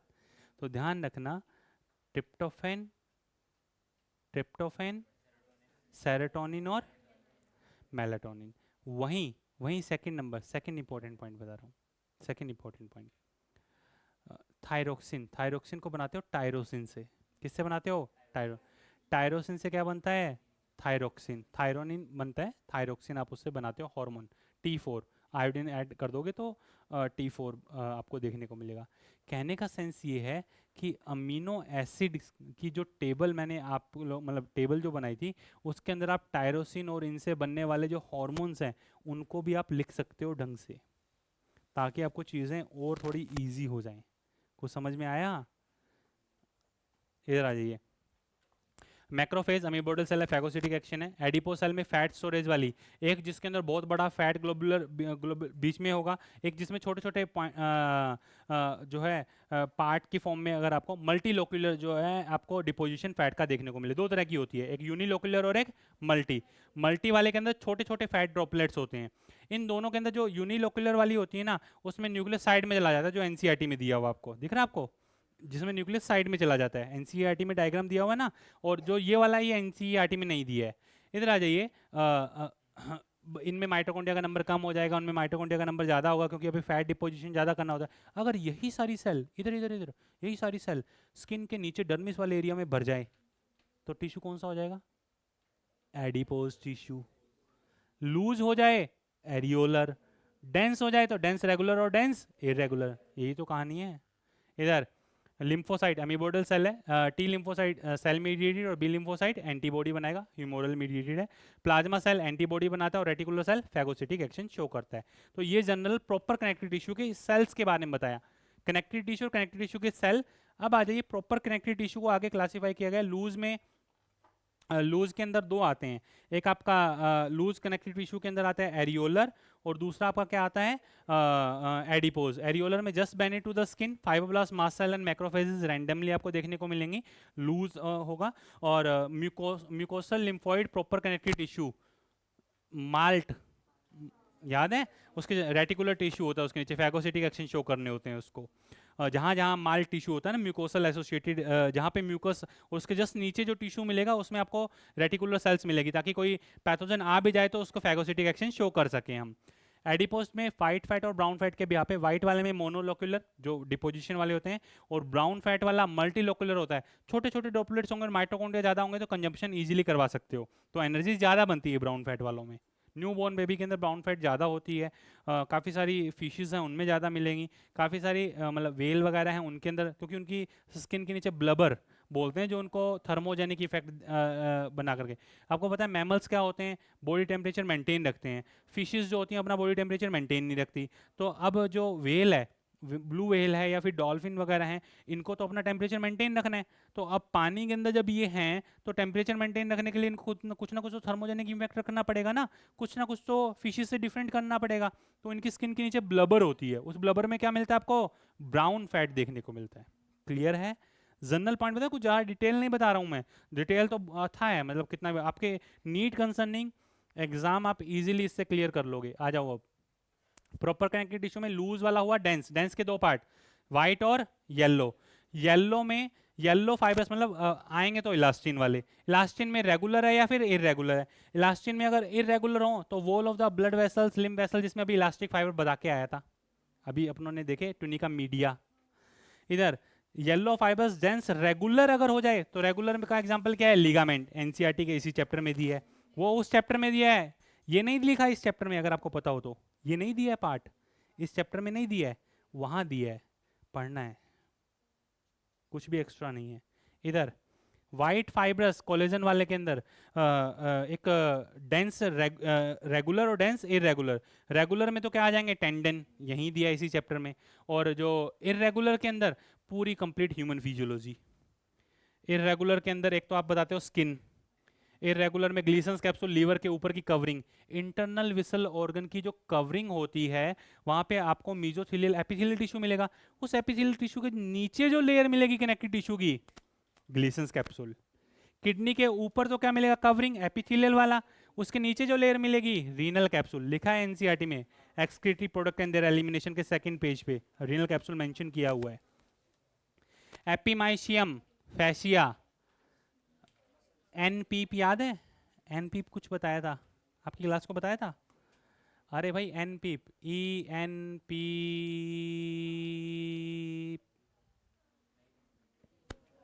अब सुन लो, अब सुन लो, शांति शांति, बहुत इंपॉर्टेंट पॉइंट बता रहा हूँ, जिसके दिमाग की बत्तियाँ सही हैं वो ढंग से चीज़ों को सीख पाएंगे, जिसकी नहीं है वो नहीं सीख पाएंगे।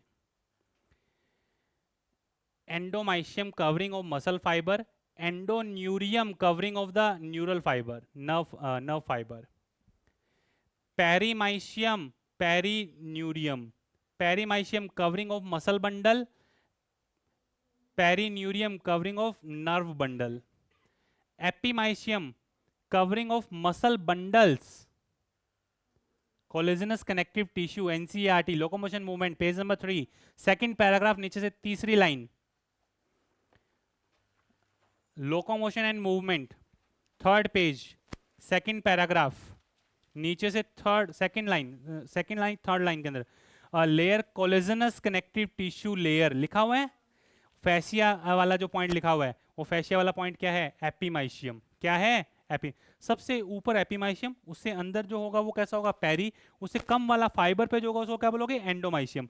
सेम कहानी नर्व के साथ में, नर्व फाइबर के ऊपर अकेले पे देखोगे जिसको आप न्यूरिलेमा न्यूरिलेमा चिल्लाते हो ना, एंडोन्यूरियम, फिर ग्रुप ऑफ नर्व फाइबर को इकट्ठा करोगे तो नर्व बंडल बनेगा, उसके लिए पेरीन्यूरियम, फिर उसके बाद में नर्व बंडल को इकट्ठा करोगे तो पूरा कंप्लीट जो लास्ट के अंदर बनेगा वो एपिन्यूरियम बनता है। समझ में आई बात? ये तीनों दोनों के अंदर कॉमन चलते हैं। और ये किसके बने हुए हैं, एपिमाइशियम दिख रहा है आपको, बोन के बाहर एपिओस्टियम, पेरिकॉन्ड्रियम, ड्यूरामेटर,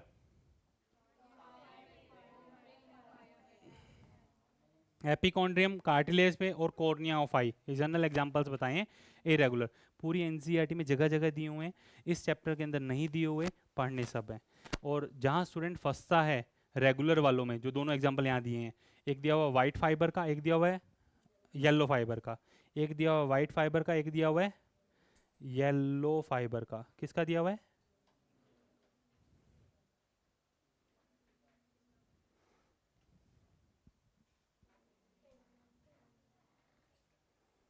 अब गलती मत करना पेपर के अंदर।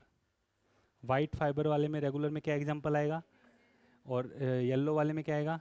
सोचने की ज़्यादा जरूरत ही नहीं है। समझ में आई बात। एग्जाम्पल में फंसोगे, नाम में बोल रहे हैं, नाम में क्या रखा है, नाम में बहुत कुछ रखा है, पता चल रहा होगा। कुछ समझ में आया। सारे मैंने एनसीईआरटी के अंदर एनालाइज करवा दिए, कोई सिंगल ऐसा एग्जाम्पल नहीं है जो आपकी एनसीईआरटी में नहीं हो। इधर उधर किधर ना किधर दिए हुए हैं, ठीक है एनसीईआरटी में भाई। अब आ जाओ, ये डायग्राम थोड़ा सा मतलब देख लो, इसको पता होना चाहिए, लेबलिंग अच्छे से देखना नहीं है, बहुत पूछा हुआ है, नीट एग्जाम के अंदर आया हुआ है क्वेश्चन है इस पे। ये किसको डिफाइन, ये पिंक वाले किसको डिफाइन कर रहे हैं, रेटिकुलिन। जो दिख रहा है आपको, सिंगल सेल और ग्रुप के अंदर फाइबर हैं, ग्रुप के अंदर फाइबर है कौन से हैं, कोलेजन वाले, फाइब्रोब्लास्ट सेल्स है कोलेजन फाइबर। और जो बीच बीच में येलोइश दिख रहे हैं आपको, वो इलास्टिन फाइबर को रिलीज कर रहे हैं, वो इओसिनोफिल, मास्ट सेल, बेसोफिल्स और लिम्फोसाइट। क्लियर भाई, लेबलिंग आपको अच्छे से पता होनी चाहिए। और ये जो डायग्राम वैसे उठाया हुआ है, अगर आप कभी फर्स्ट ईयर में जाओगे तो आपको पता चलेगा, ये टोटोरा का डायग्राम उठाया हुआ है। जो डायग्राम उठाया है ना ये पूरा आपकी एनसीईआरटी में दिया हुआ है, टोटोरा जो ह्यूमन फिजियोलॉजी की वर्ल्ड की टॉप मोस्ट बुक है उसका। और अब आ जाइए, लूज मैंने आपको बता दिया। नेक्स्ट है fluidic connective tissue. Fluidic connective tissue के अंदर आपके दो हैं, एक है ब्लड और दूसरा क्या है, लिम्फ। ब्लड के अंदर सुन लीजिए, ब्लड के अंदर ब्लड प्लाज्मा 55% होता है, बचे हुए फॉर्म एलिमेंट 45%। ब्लड प्लाज्मा के अंदर दो पार्ट, एक वाटर 90 से 92%, प्रोटीन है 6 to 8%। इधर 45% के अंदर आरबीसीज, डब्ल्यूबीसीज और प्लेटलेट्स होंगी। आरबीसी डब्ल्यूबीसी प्लेटलेट्स में एरिथ्रोसाइट, थ्रोम्बोसाइट और हिस्टोसाइट, थ्रोम्बोसाइट और ल्यूकोसाइट आपको देखने को मिलता है। नंबर 5 से 5.5 मिलियन पर millimetre cube, 6 to 8,000, 1.5 to 3.5 lakh पर मिलीमीटर क्यूब आपको देखने को मिलेगा। इसके बाद में आ जाइए नेक्स्ट, प्लाज्मा की अगर बात की जाए तो सोचने का तरीका चैप्टर नंबर 16, 17, 18, 19, 20 ऐसे सोचो, जहाँ जहाँ मटेरियल एक्सचेंज वाला है वो सब बोल दो। प्लाज्मा के अंदर आपको आयंस देखने को मिलेंगे, calcium, potassium, chloride, magnesium, bicarbonate, हर तरह के आयन आप इसके अंदर लिखोगे। प्लाज्मा के अंदर आपको चैप्टर नंबर 16 अगर होता तो ग्लूकोज एब्जॉर्ब करके अपना बताते, ग्लूकोज, अमीनो एसिड। 17 है तो गैसेस एक्सचेंज करवाओगे तो CO2, O2 दिख रहा है आपको। यहाँ पे salt, glucose, amino acid, fatty acid, carbon dioxide, oxygen, nitrogen, ये तो वो हैं जो एब्जॉर्ब करते हो खाने, मतलब डाइजेशन वाले। ये जो हैं वो ब्रीदिंग वाले। यहाँ पे यूरिया, यूरिक एसिड एक्सक्रीटरी वाले। Hormones, vitamins and antibody, hormones, vitamins, antibody ये डिफेंस मैकेनिज्म और एंडोक्राइनल टिश्यू वाले। तो सब कुछ तो प्लाज्मा में है इन सेल्स के अलावा। तो जो भी आप ह्यूमन फिजियोलॉजी में मटेरियल सोचते हो उसमें सेल्स को छोड़ दो, बचा हुआ पार्ट कहाँ मिलेगा, प्लाज्मा। तो ज़्यादा दिमाग लगाने की जरूरत नहीं है, hormone, antibody, urea, amino acid, uric acid, glucose, जो भी सामने आयंस है, गैसेस हैं, सब एक साथ लिखा हुआ दिख रहा है आपको। ये कितना है, 90 से 92% वाटर के अंदर है ये सब। बचा हुआ पार्ट क्या है, प्रोटीन, जिसमें fibrinogen, prothrombin and globulin. Globin, जो ग्लोबुलिन प्रोटीन होता है वो डिफेंस मैकेनिज्म के काम आता है। एल्बुमिन ऑस्मो रेगुलेटरी होता है, बॉडी के अंदर वाटर होल्डिंग कैपेसिटी रखता है, आपके टिश्यूज के अंदर वाटर को जाने नहीं देता है। और एक इसके अंदर दिया prothrombin and fibrinogen, both are blood clotting proteins, जो इनएक्टिव फॉर्म में होती है। प्रो का मतलब इनएक्टिव, फाइब्रिनोजन का मतलब इनएक्टिव। क्लियर। इसके बाद आ जाइए नेक्स्ट, सीरम क्या होता है। सीरम प्लाज्मा जिसमें से कोएगुलेटिंग फैक्टर्स हटा दो, क्या बन जाएगा, सीरम। ये पॉइंट इंपॉर्टेंट है, what is globin and globulin. Globin एक प्रोटीन है, 2 अल्फा 2 बीटा, हीमोग्लोबिन के अंदर ग्लोबिन चेन, ठीक है। और ग्लोबुलिन क्या है, एक antibody, IgA, IgG, IgE, IgD, IgM। समझ में आती है बात। जो प्लासेंटा को क्रॉस कर सकता है कोलोस्ट्रम में मिलेगा, फर्स्ट टाइम इन्फेक्शन में एक्टिवेट होगा IgM, और IgE एलर्जिक रिएक्शन में एक्टिवेट होता है, और IgD B cell surface marker है। MBBS के बाद या तो MD करो या फिर DM। MD करोगे पहले IgM, IgD, DM भी करोगे तो IgD और IgM, both are B cell surface marker, IgD और IgM, IgD और IgM। ये फर्स्ट टाइम माइक्रोब इन्फेक्शन में एक्टिवेट होता है, and same can behave as an B cell surface marker, B cell surface marker भी होता है। क्लियर। ये दोनों में मैंने डिफरेंसेस के लिए बताया कि ग्लोबिन और ग्लोबुलिन में कंफ्यूज नहीं हो जाओ, इस वजह से बताया है ये, बोथ आर डिफरेंट। वो डायरेक्ट एंटीबॉडी है और ये हीमोग्लोबिन के अंदर मिलने वाला प्रोटीन चेन है। अल्फा बीटा जानते हो ना, ऐसे गूंगों की तरह बैठे हो, पता नहीं मतलब कुछ भूत देख लियो इन्होंने। हीमोग्लोबिन टूटता है तो हीम अलग और ग्लोबिन अलग, प्रोटीन अलग। हीम के अंदर Fe+ होता है, पोरफायरिन रिंग होता है। पोरफायरिन रिंग जो होता है वो आगे बिलीरुबिन, बिलीवर्डिन बनाता है, लीवर। आरबीसी लीवर के अंदर जाकर के टूटती है। समझ में आई बात? इन्फेक्शन होता है तो जॉन्डिस होता है तो लीवर येलो, लीवर क्या पूरी बॉडी येलो दिखना स्टार्ट होती है, इससे ये कंटेंट बढ़ जाता है ना, बिलीरुबिन बिलीवर्डिन। फिर बाइल जूस के अंदर ये आता है और बाद में यूरोबिलिनोजन और सर्कोबिलिनोजन की फॉर्मेशन कर लेता है। यूरोबिलिनोजन जो होता है वो यूरिन को कलर प्रोवाइड करता है, सर्कोबिलिनोजन स्टूल को कलर प्रोवाइड करता है। ठीक है, अगर मान लो ये दोनों नहीं बने तो यूरिन एंड स्टूल का कलर जो होता है वो चेंज हो जाता है, वाइटिश कलर होता है इन केस ऑफ जॉन्डिस, क्योंकि बॉडी फ्लूइड्स में चला जाता है ये सब कुछ। तो समझ में आई बात? और एक्सक्रीशन के अंदर आता नहीं है। सॉरी। Next RBC. आरबीसी कैसी होती है बेटा? आरबीसी शेप बाइकॉनकेव है, 120 डेज इसका लाइफ स्पैन है, 5 से 5.5 मिलियन पर मिलीमीटर क्यूब आपको ये देखने को मिलेगा। इसका सिंथेसिस जो होता है उसको इथ्रोपोइसिस बोलते हैं। इथ्रोपोइसिस की जो प्रोसेस होती है thyroid gland, adrenal gland, kidney और टेस्टिस, टेस्टिस भी आरबीसी प्रोडक्शन में हेल्प करते हैं। 22 नंबर चैप्टर के समरी में दिया हुआ है। ठीक है, इधर मैच्योर आरबीसी में न्यूक्लियस नहीं होता, बट फ्रॉक की आरबीसी में न्यूक्लियस होता है।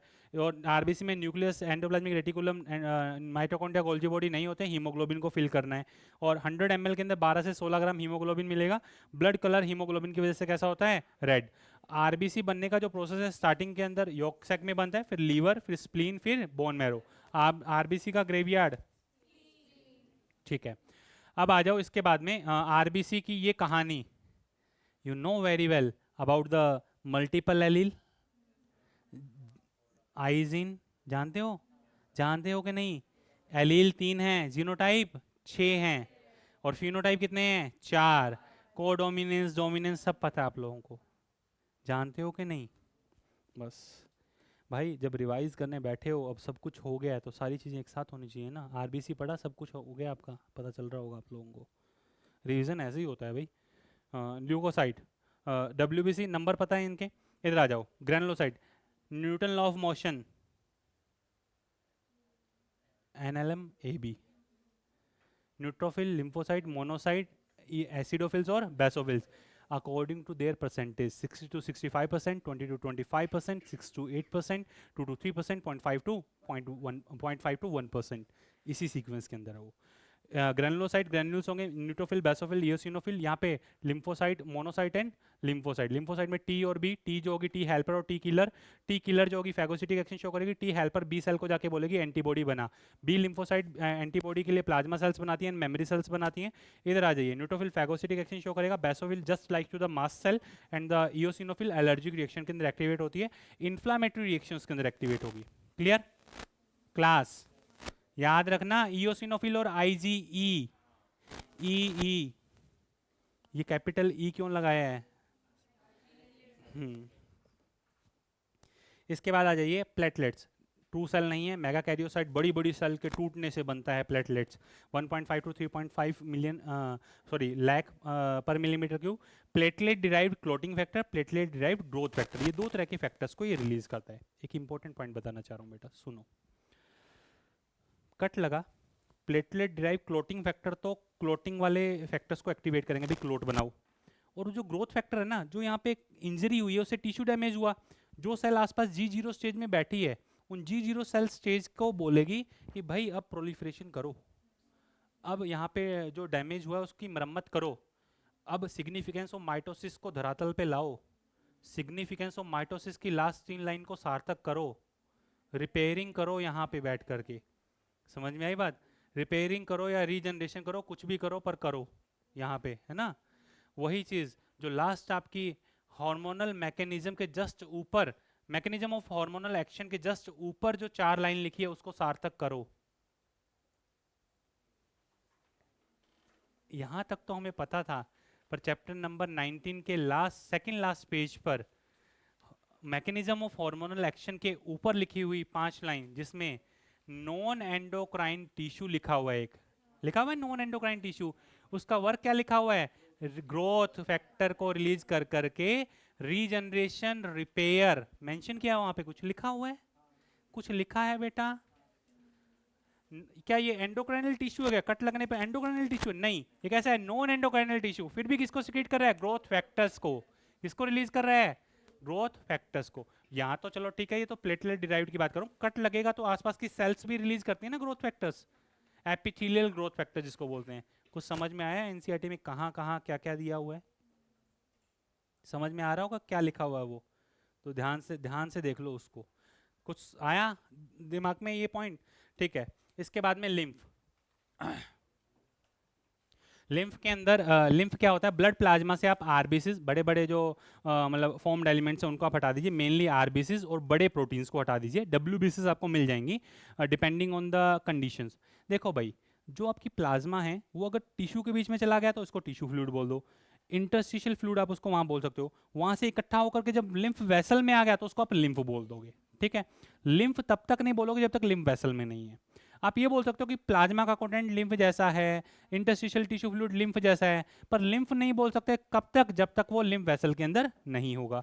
लिम्फ का काम न्यूट्रिएंट एक्सचेंज करवा सकता है, गैसेस एक्सचेंज करवा सकता है, ट्रांसपोर्ट कर सकता है, हार्मोन को एक जगह से दूसरी जगह ले जा सकता है, लैक्टियल डक्ट से फैट एब्जॉर्प्शन में हेल्प करता है। ये एक लैक्टियल डक्ट बनाया, इसके बीच में येलो जो बनाया, सॉरी बीच में येलो जो बनाया लैक्टियल डक्ट है।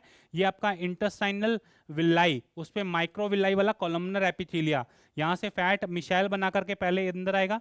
काइलोमाइक्रोन, काइलोमाइक्रोन जो बना वो फिर फर्दर कहाँ जाएगा? आपके मिशैल बना, कोलमनर सेल, काइलोमाइक्रोन बना, लाइपोप्रोटीन बना, फिर आपके लैक्टियल डक्ट के अंदर जाकर के ट्रांसपोर्ट करवाएगा। क्लियर? को समझ में आया? फिर जो ये बनाया टिश्यू के ऊपर red and yellow, red and blue बनाया, वो तो बनाई कैपिलरी। जो व्हाइटिश बनाई है वो क्या है? लिम्फ वाली वेसल। लिम्फ वाली ब्लंट एंड वाली है, दिख रही है आपको? और वो क्या होती हैं? वो ऐसे जुड़ी हुई रहती हैं, ब्लंट एंड नहीं होते उनके अंदर। इम्यून रिस्पांस को एक्टिवेट करता है, लैक्टियल डक्ट और फैट एब्जॉर्प्शन में हेल्प करता है। इधर न्यूट्रिएंट एक्सचेंज और गैसेस एक्सचेंज के अंदर ये हेल्प करता है। अब दो पॉइंट आपके रहते हैं इसी के अंदर, कनेक्टिव टिश्यू के अंदर। अभी करवा रहा हूँ आपको। बोन, बोन के अंदर ये पॉइंट ऑलरेडी बता चुका हूँ। ठीक है। बोन के अंदर ये एक बोन की स्ट्रक्चर, लॉन्ग बोन कोई फीमर मान लो आप, इसके अपर जो कॉर्नर है वो एपीफाइसिस, मिड वाले मेटाफाइसिस, और जो बिल्कुल मिड का आपको पार्ट देखने को मिल रहा है वो क्या है? डायाफाइसिस। इतने इतने हिस्से को, इतने इतने हिस्से को कट कर करके, और ऊपर से अगर मैं देखता हूँ कॉम्पैक्ट बोन वाले को, तो मुझे बोन ऐसी दिखती है। मिड में तो क्या है? Yellow bone marrow. अगर मैं इसको कट करूंगा ऊपर से देखूंगा तो येलो बोन मैरो बीच में दिख रहा है। और जो इसके सिलेंड्रिकल पार्ट है, किनारा है, अंदर से तो खोखला है, किनारा है, उस किनारे के अंदर दिख रहा है आपको रिंग्स? वो रिंग्स नहीं है, वो क्या है? ओस्टियोब्लास्ट सेल्स का अरेंजमेंट है। समझ में आई बात? और ये जो अरेंजमेंट सेल जो होती है लैकोनी के अंदर आपको देखने को मिलेगी, लैमिली की फॉर्मेशन कर लेती हैं। इन लैमिली के बीच में जो आपको देखने को मिलता है उसको हैवर्शियन कैनाल, और अगर लेंथ में एक हैवर्शियन कैनाल, दूसरी लेंथ में हैवर्शियन कैनाल, मिड में आपस में वॉकमैन कैनाल के थ्रू जुड़ी हुई रहती है। तो इसको उठा करके मैं ऐसे रख रहा हूँ, ये पूरा बोन है, बीच में से खोखला है, येलो बोन मेरो, किनारों पे स्पॉन्जी बोन आपको देखने को मिलती है, जिसको क्या बोलते हैं, जहाँ पे क्या होता है? रेड बोन मैरो आपको देखने को मिलता है। Important, most most most important, bone, cartilaginous bone. Four limbs and hind limbs cartilage की बनी हुई होती है। कार्टिलेज से उसकी मैट्रिक्स को हटा दो, फिर सोल्ट भर दो कैल्शियम के, और कोलेजन फाइबर को ज़्यादा कर दो, तो कार्टिलेज से क्या बना देगा? बोन।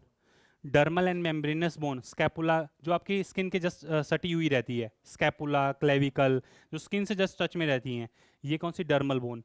सिसामॉइड जो टेंडन से बनती हैं, टेंडन होता है ना, टेंडन, पटेला और कार्पल। और ओसिफाइड बोन, ओस कार्डिस, ओस पेनिस, इनके अंदर पेनिस एंड हार्ट के बीच में सेप्टा जो होता है, वहाँ पे आपको बोनी हो जाता है वो सेप्टा। जो हिरन होता है ना, हिरन, डियर, उसके अंदर आपको ऐसा देखने को मिलेगा। और ओस पेनिस, ओस कार्डिस, ओस पेनिस तो श्रू वगैरह के अंदर आपको देखने को मिलता है, जिसके अंदर पेनिस के अंदर बोन मिलती है। ठीक है। तो वो जो है वो आपके सिलेबस में नहीं है, बट सीसामॉइड बोन, पटेला और कार्पल्स। ठीक है। डर्मल बोन जो आपकी डर्मिस, डर्मिस के अंदर बैठी हुई फाइब्रोब्लास्ट बना दे। डर्मिस कहाँ होती है? स्किन के जस्ट नीचे। अब स्किन के जस्ट नीचे फ्लैट बोन्स हैं, ये सारी फ्लैट बोन के नाम लिखे हुए हैं सभी के। कार्टिलेज, कार्टिलेज ये आपकी एनसीईआरटी का डायग्राम। लैकोनी के अंदर आपको कॉन्ड्रियोसाइट देखने को मिलती है, बाहर की कवरिंग पेरिकॉन्ड्रियम, याद है? चार तरह के cartilage, fibrous, elastic, hyaline, elastic, fibrous और calcified. Hyaline cartilage, nasal septa, C shape cartilaginous ring, ribs की अटैचमेंट और लैरिंग्स। ठीक है, हाइलिन कार्टिलेज के बने होते हैं। इलास्टिक कार्टिलेज, येलो फाइबर ज़्यादा होंगे, नोज, एक्सटर्नल पिन्ना और एपिग्लोटिस। एनसीईआरटी के एग्जाम्पल्स हैं सब, सिंगल भी अलग नहीं है अभी भी, ये सारे लिखे हुए हैं आपके पूरी ह्यूमन फिजियोलॉजी में, बस वो पता होना चाहिए कौन से कहाँ पर हैं। Fibrous cartilage, pubic symphysis, intervertebral disc, दोनों दिए हुए हैं एनसीईआरटी में। कैल्सिफाइड, ये आपको नहीं दिया हुआ, calcified cartilage head of the femur and humerus initially hyaline cartilage होता है, बाद में ओसिफाइड होकर के कैल्सिफाइड हो जाता है। आप कहीं पर भी आपको लिखा हुआ मिले तो इसका आंसर आपको ज़्यादातर हाइलिन कार्टिलेज लिखा हुआ मिलेगा, पर जब बनता है तब हाइलिन होता है, लंबी ड्यूरेशन के बाद में ये कैल्सिफाइड हो जाता है। तो आपको आंसर सोच समझ के लगाना है। पेपर के अंदर अगर दोनों लिख करके आए तो पहले आपको हाइलिन के साथ ही जाना पड़ेगा, कुछ नहीं कर सकते हैं। कोई पूछे head of the femur and humerus hyaline cartilage, after that calcified deposition होने की वजह से किस में कन्वर्ट हो जाता है, कैल्सिफाइड बोन के अंदर कन्वर्ट हो जाता है। क्लियर, मतलब कैल्सिफाइड कार्टिलेज के अंदर कन्वर्ट हो जाता है, ऐसा रहता है। कुछ क्लियर हुआ? तो ये था आपका कनेक्टिव टिश्यू। मैंने 2 ही टिश्यू आपको बताई, पर बहुत डिटेल के अंदर ढंग से एक एक चीज़ करवाई आपको। बचते हैं आपका मस्कुलर और न्यूरल, वो भी देख लीजिए ताकि इसका इस चैप्टर का एक पार्ट जो है वो कंप्लीट हो जाए। मस्कुलर टिश्यू के अंदर 3 ही पार्ट हैं, कुछ ज़्यादा ऐसा है नहीं। मस्कुलर टिश्यू के मेजोडर्म से डिराइव्ड होता है, केमिकल, मैकेनिकल, इलेक्ट्रिकल, थर्मल, हर तरह के रिस्पॉन्सेज, बाहर के स्टिमुलेशन को ये इनटेक कर सकता है।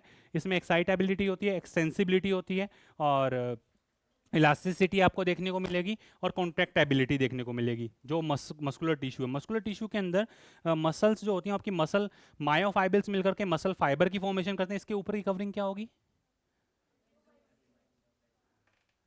एंडोमाइशियम, फिर पेरीमाइशियम, और लास्ट का एपीमाइशियम। समझ में आ रहा है? मसल फाइबर, मसल बंडल, और फैशिया जो नोड आप बताते हो। वहीं अगर मैं हार्ट के रिस्पेक्ट में देखूँ, S A node, AV node,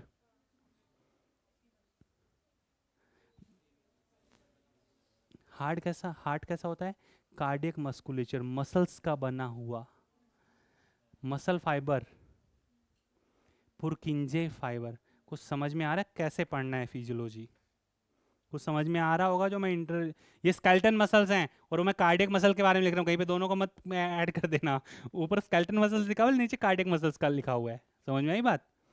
फिर इसके बाद में लास्ट एंड फाइनल, मसल्स के अंदर तीनों पार्ट कौन कौन से बेटा? स्केलेटन मसल्स जो सुन लीजिए, अनब्रांच्ड होती है, मल्टी न्यूक्लिएटेड होती है, सिलेंड्रिकल आपको देखने को मिलेगी, स्ट्राइट कंडीशन होती है, actin and myosin filament present होते हैं। अल्टरनेटिव इसके अंदर वॉलेंट्री इन नेचर होती है। बॉडी के अंदर जितने भी जो भी अंडर कंट्रोल आपकी एक्टिविटीज़ होती है वहाँ पे आपको स्केलेटल मसल्स देखने को मिलेंगी। इसके बाद जब बात करते हैं अपने लॉन्ग फ्यूजीफॉर्म स्ट्रक्चर आपको देखने को मिलेंगी, टेपरिंग एंड इनके अंदर होते हैं स्मूथ मसल्स के अंदर। इंटरनल विसल ऑर्गन के अंदर कॉन्ट्रैक्शन ये करवाती है, इनमें मैक्सिमम गैप जंक्शंस आपको देखने को मिलेंगे। यूनी न्यूक्लिएटेड होती है, actin and myosin filaments are present but not arranged in the striped condition. ठीक है, इनवॉलेंट्री इन नेचर होती है, आपकी इच्छा के अनुसार काम नहीं करेंगी। Smooth muscles are present in tunica media, smooth muscles and elastic fiber. आप देखो तो वहाँ पे आपको लिखा हुआ मिल जाएगा। इधर आ जाइए, कार्डियक मसल स्पेसिफिकली जिस दिन थकती है, परमानेंट थकती है, फैटिगनेस इसके अंदर नहीं होती है वैसे। और ये जो होती है ब्रांच कंडीशन मिलेगी, स्ट्राइप कंडीशन है, इनवॉलेंट्री इन नेचर है, सिलेंड्रिकल है, यूनी न्यूक्लिएटेड कंडीशन है। ये आपको हार्ट मस्कुलेचर में मिलेगी और इनिशियल पार्ट ऑफ एओर्टा के अंदर देखने को मिलेगा। क्लियर? इनका रेगुलेशन आप सीएनएस से करवा सकते हो, इनका ऑटोनॉमिक नर्वस सिस्टम से, और इसका जो मेजर रेगुलेशन आपको सीएनएस से देखने को मिलता है। Autonomic nervous system and CNS दोनों से हो रहता है, मेजर एएनएस से रहेगा, ध्यान रखना। फिर आ जाइए न्यूरल टिश्यू। न्यूरल टिश्यू के अंदर एक्टोडर्म डिराइव्ड होता है ये, और न्यूरल टिश्यू के अंदर 2 तरह की cells, excitable and non excitable. Excitable के अंदर न्यूरॉन्स, जिसके अंदर cell cyton, cell body, perikaryon जिसको बोलते हैं, या फिर प्रोसेसेस के अंदर डेंड्राइट्स और एक्सोन। उधर नॉन एक्साइटेबल सेल्स के अंदर आपकी श्वान सेल्स आती है, ओलिगोडेंड्रोसाइट्स आती हैं, मेगा कैरियो सॉरी एस्ट्रोसाइट्स आती हैं, माइक्रोग्लियल सेल्स हैं, ependymal cells and satellite cells हैं। ठीक है, जो श्वान सेल्स है पेरिफेरल नर्वस सिस्टम में माइलिन शीट फॉर्मेशन करता है, ओलिगोडेंड्रोसाइट सेंट्रल नर्वस सिस्टम में माइलिन शीट फॉर्मेशन करता है, satellite cell lateral inhibition, conduction के इनिबिशन को रोकता है, एपेंडाइमल सेल्स वेंट्रिकल्स के अंदर सेरेब्रोस्पाइनल फ्लूइड को घुमाता है, माइक्रोग्लियल सेल्स जो होती है मैक्रोफेजेस ऑफ ब्रेन जिसको बोलते हैं, और एस्ट्रोसाइट ब्लड ब्रेन बैरियर की फॉर्मेशन करता है। एक्साइटेबल सेल्स के अंदर आपके न्यूरॉन्स आते हैं, जिसके अंदर जैसे वहाँ पे मायोफाइबिल थे, इसमें क्या होते हैं न्यूरोफाइबिल, और न्यूरोफाइबिल्स आपको साइटोन में भी मिलेंगे, एक्सोन में भी मिलेंगे, हर जगह डेंड्राइट में भी मिलेंगे। Nissl's granules are present in the dendrite and the cyton only. Nissl's granules are made up with the endoplasmic reticulum ribosome covered with endoplasmic reticulum. और निसेल्स ग्रेन्यूल्स होते हैं प्रोटीन सिंथेसिस इनका वर्क होता है। छोटा सा डायग्राम देख लो, dendrites dot dot दिख रहे हैं येलो, निसेल्स ग्रेन्यूल्स है, cyton soma cell body and cell body आपको देखने को मिल रही है। यहाँ से नंबर ऑफ न्यूरोफाइबल्स आ रहे हैं और ये एक्सोन के अंदर न्यूरोफाइबल्स देखने को मिल रहे हैं, बट निसेल्स ग्रेन्यूल्स नहीं है। श्वान सेल्स, बीच बीच का space, node of Ranvier, ending part, synaptic knobs आपको देखने को मिल रही हैं। Clear class? तो this is your connective tissue, but connective tissue के बाद जो आपको एक पैराग्राफ दिया हुआ है, मतलब sorry neural tissue, neural tissue जिसके अंदर मैंने पूरा कंप्लीट एक पार्ट आपको बता दिया, एनिमल टिश्यू वाला पार्ट, एक पैराग्राफ दिया। इस पैराग्राफ की एक लाइन जो सबसे ज़्यादा इंपॉर्टेंट है, और स्टेटमेंट वाइज तो कुछ भी पूछ सकता है, स्टेटमेंट वाइज तो कुछ भी पूछ सकता है। सबसे ज़्यादा इंपॉर्टेंट लाइन, हार्ट के अंदर आपको चारों तरह के टिश्यूज मिलते हैं, ये सबसे इंपॉर्टेंट लाइन है। उसके बाद भी इंपॉर्टेंट है, we also notice after some careful study the complexity of the organ and the organ system display certain discernible trend. The discernible trend is called evolutionary trend. वही मैं बता रहा था कि कौन कहाँ पे जाकर चेंज हो रहा है, कैसे हो रहा है, डिपेंड करता है ना, धीरे धीरे धीरे धीरे धीरे, तो वो आप फिक्स नहीं बोल सकते। अब जब हमें कोई नया मेंबर मिल रहा है, उसमें कैसे कैरेक्टर है, उसके बिहाफ पे हम उसको क्लासीफाई करते हैं। तो एक आपके पास में कोई फिक्स ट्रेंड नहीं है, but evolutionary point of view से एडवांसनेस हर ट्रेंड के अंदर आ रही है। इस पैराग्राफ में यही इंपॉर्टेंट लाइन है। इसके बाद सेकंड पार्ट इस चैप्टर का स्टार्ट होता है, वो अपने नेक्स्ट रिवीजन के अंदर अपने करेंगे। इसमें अर्थवर्म, कॉकरोच एंड फ्रॉग दिया हुआ है। क्लियर? तो I think this is sufficient for today. ये था आपका पूरा complete first part of structural organisation in animals, जिसके अंदर अपनों ने इसका सारे टिश्यूज, कनेक्टिव आपका epithelial tissue, connective tissue, muscular tissue, neural tissue को डिटेल के अंदर और अच्छे से रिवाइज किया है। नेक्स्ट लेक्चर के अंदर अपने देखेंगे स्ट्रक्चरल ऑर्गेनाइजेशन एनिमल का second part, that is cockroach, earthworm and frog. Earthworm का उतना ही पार्ट हम पढ़ने वाले हैं जितना हमें एनिलिडा कंसर्निंग समझ में आ जाए, और हमारे नीट पॉइंट ऑफ व्यू से कल को कोई क्वेश्चन अगर पूछ सकता है 2021 तक, तो आपके क्वेश्चंस अर्थवर्म के अच्छे हैं। 22 तक इवन क्वेश्चंस आए हुए हैं अर्थवर्म के नीट पेपर में। उसके बाद जो लास्ट 3 ईयर्स है उसमें अर्थवर्म के क्वेश्चंस नहीं है, बट उससे पहले पूछा हुआ है, अच्छे खासे क्वेश्चन पूछे हुए हैं। तो हम जो पॉइंट हमें रिक्वायर्ड है वो हम पढ़ेंगे, बाकी सभी पे उतना ज़्यादा फोकस नहीं करेंगे।